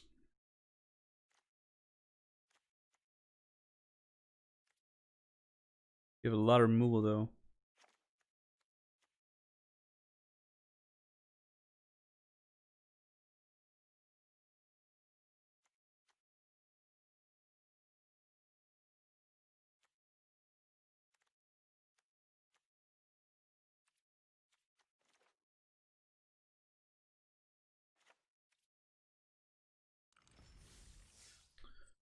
Let's give it a try.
All right.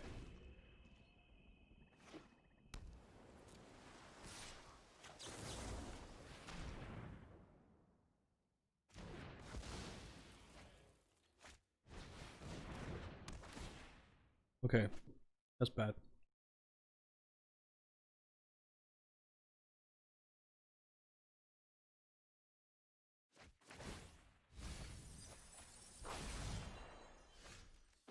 It's good on the other hand.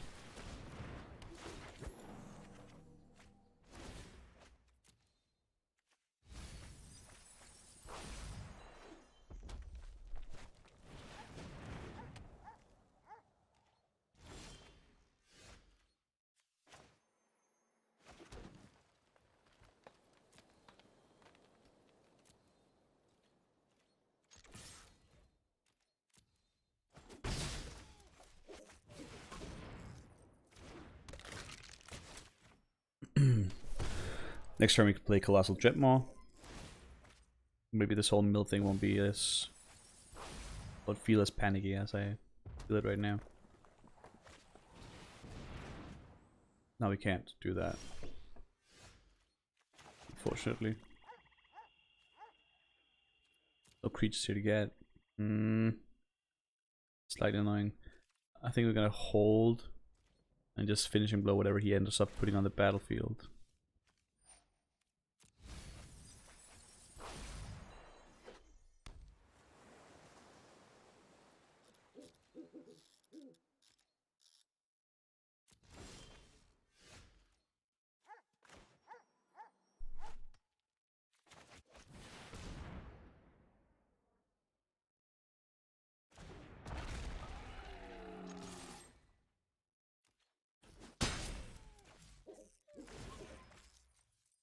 I don't know what's going on here.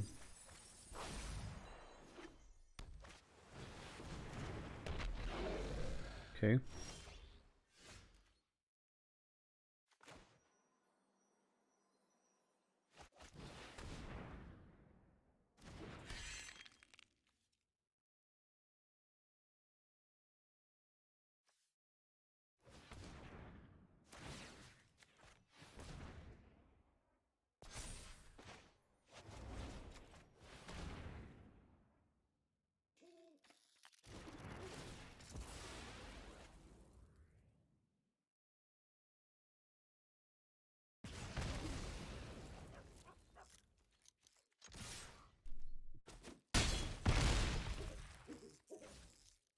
Not so scared right now.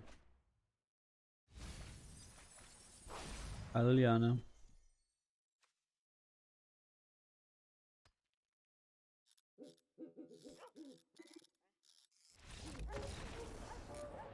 Good beats.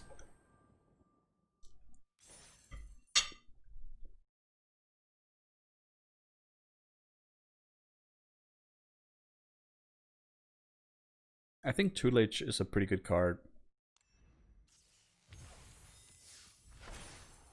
But you shouldn't rely on it as your only win con.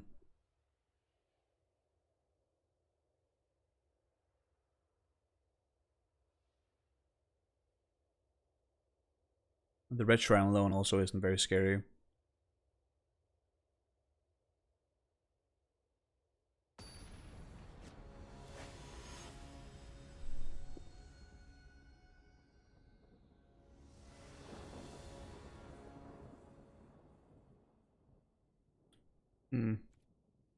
We definitely need to draw lands, but we can't really mull this hand, I think.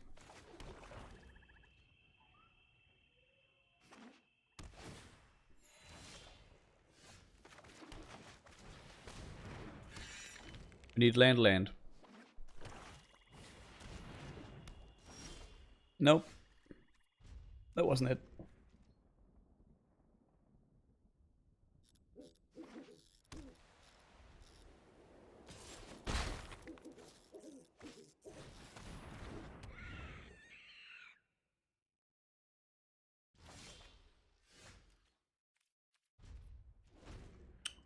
This probably is going to be a short game.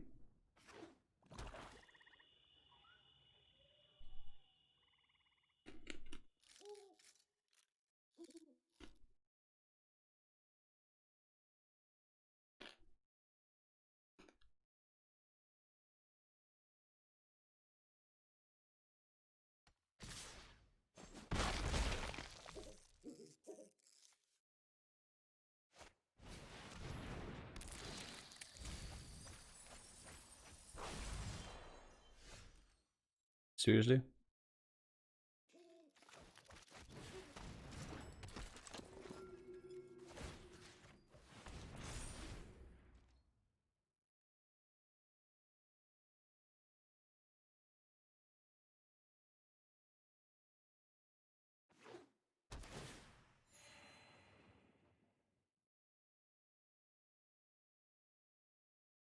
I'm desperately needing lands. Come on.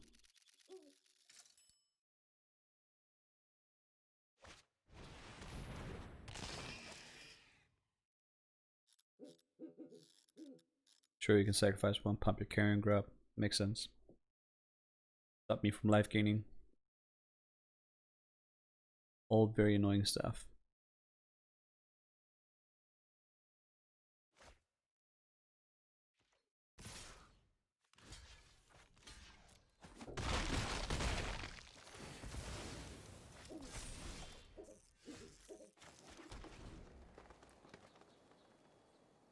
Can we even, at this point, win if we draw the... Sure, Hill is gonna try.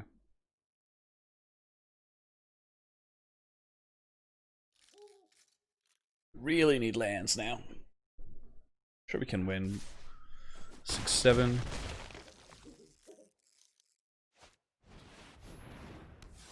That's gonna make it harder.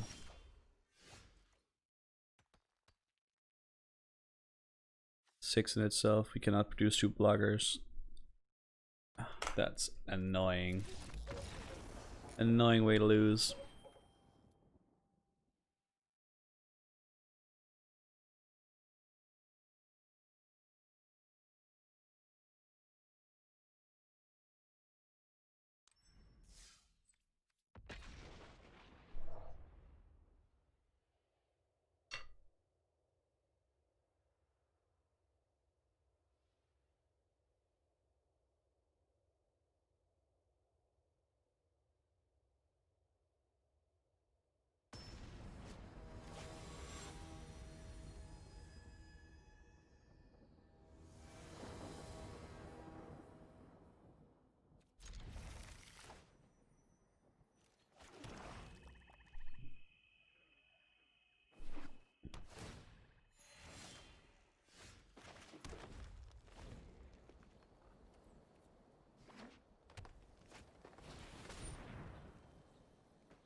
Kind of wanted that finishing blow in my hand.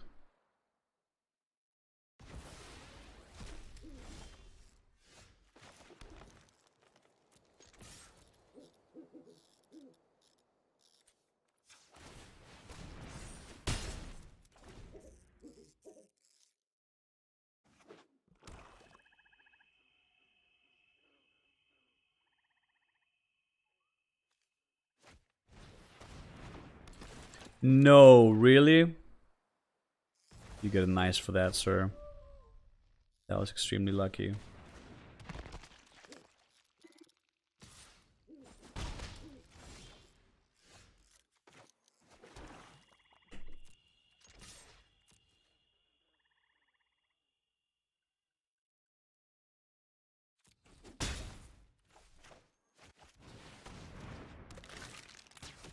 That was extremely freaking lucky.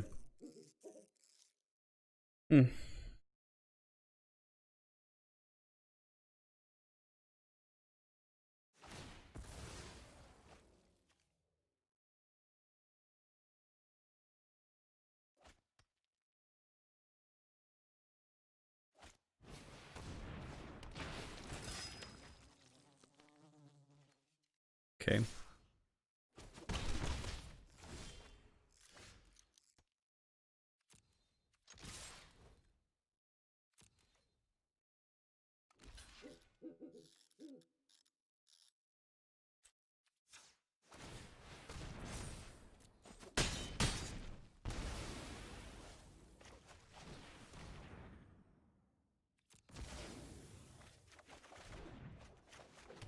There's another removal spell. Now I can start chaining them together. Get my spells back.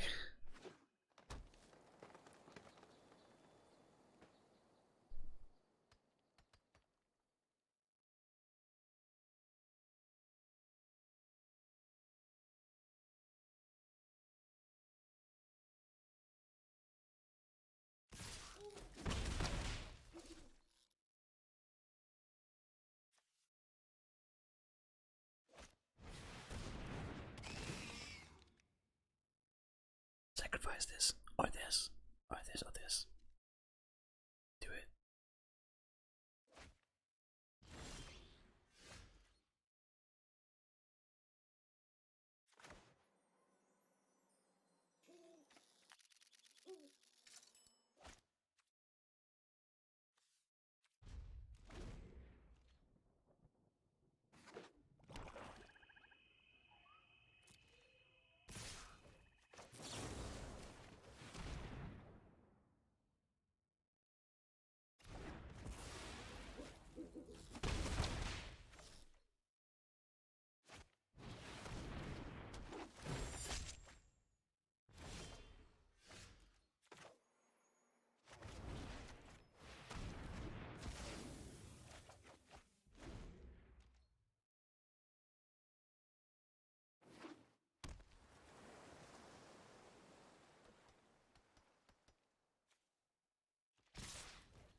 Hmm.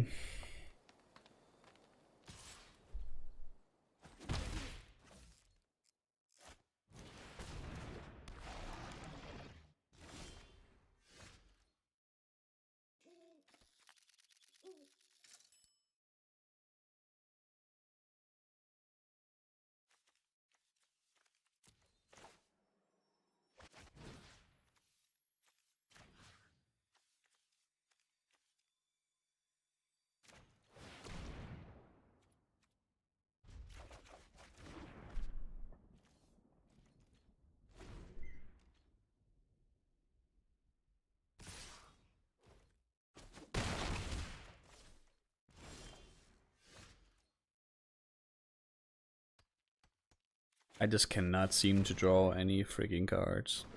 Any lands. Anyway.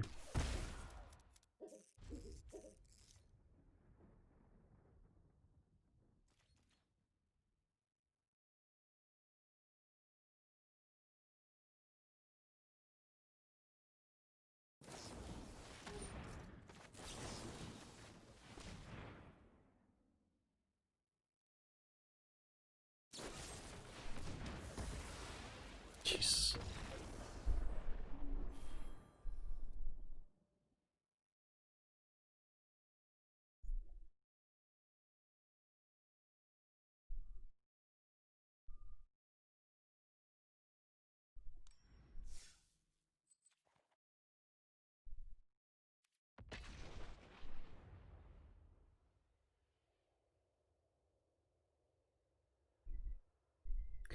So far the traditionals are absolutely winning. Not doing so hot in the quick ones.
Hmm.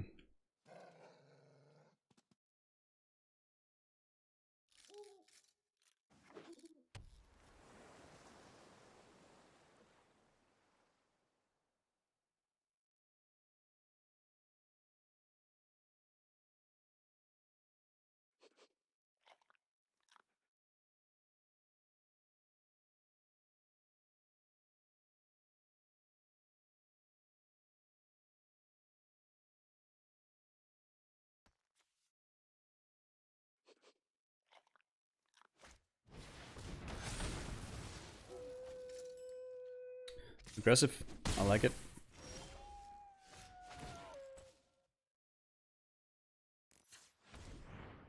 Who knows? Ja, skal du opp da?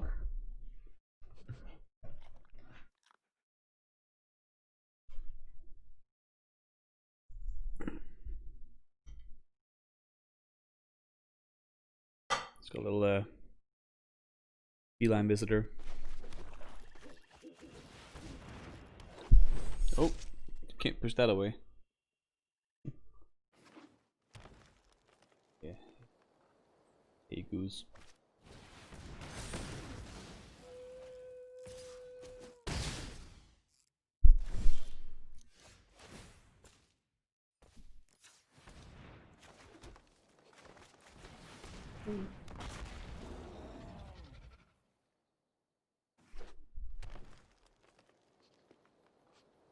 This guy sheds so much fur.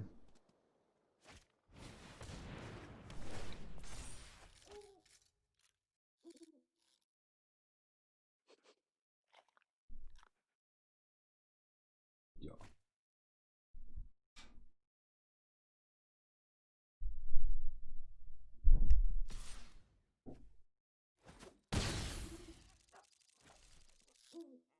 Slip down there. Nice for you.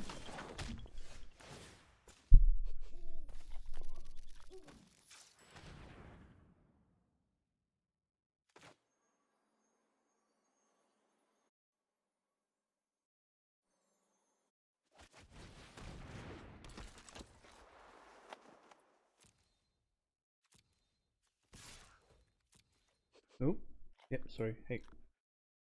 Oh. Hey.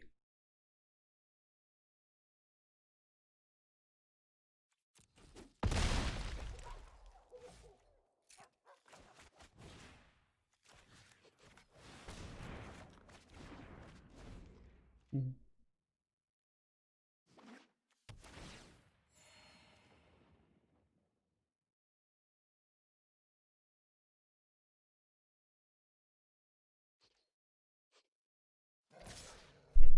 Yep. You keep sliding. Hello. Hi. Alright, let's block that guy there.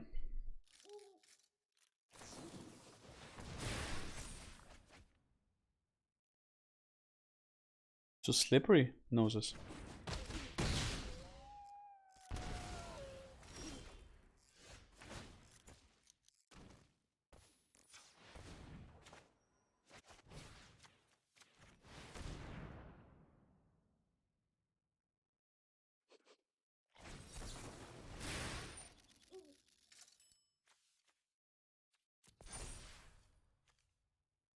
It's not our day today. Oh.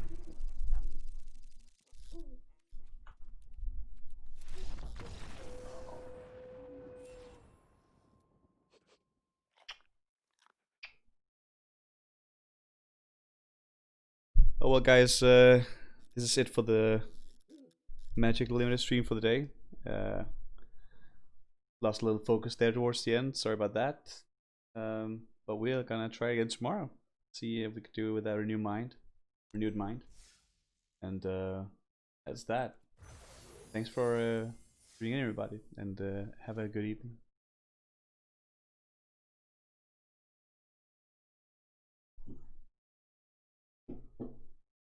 Who knows?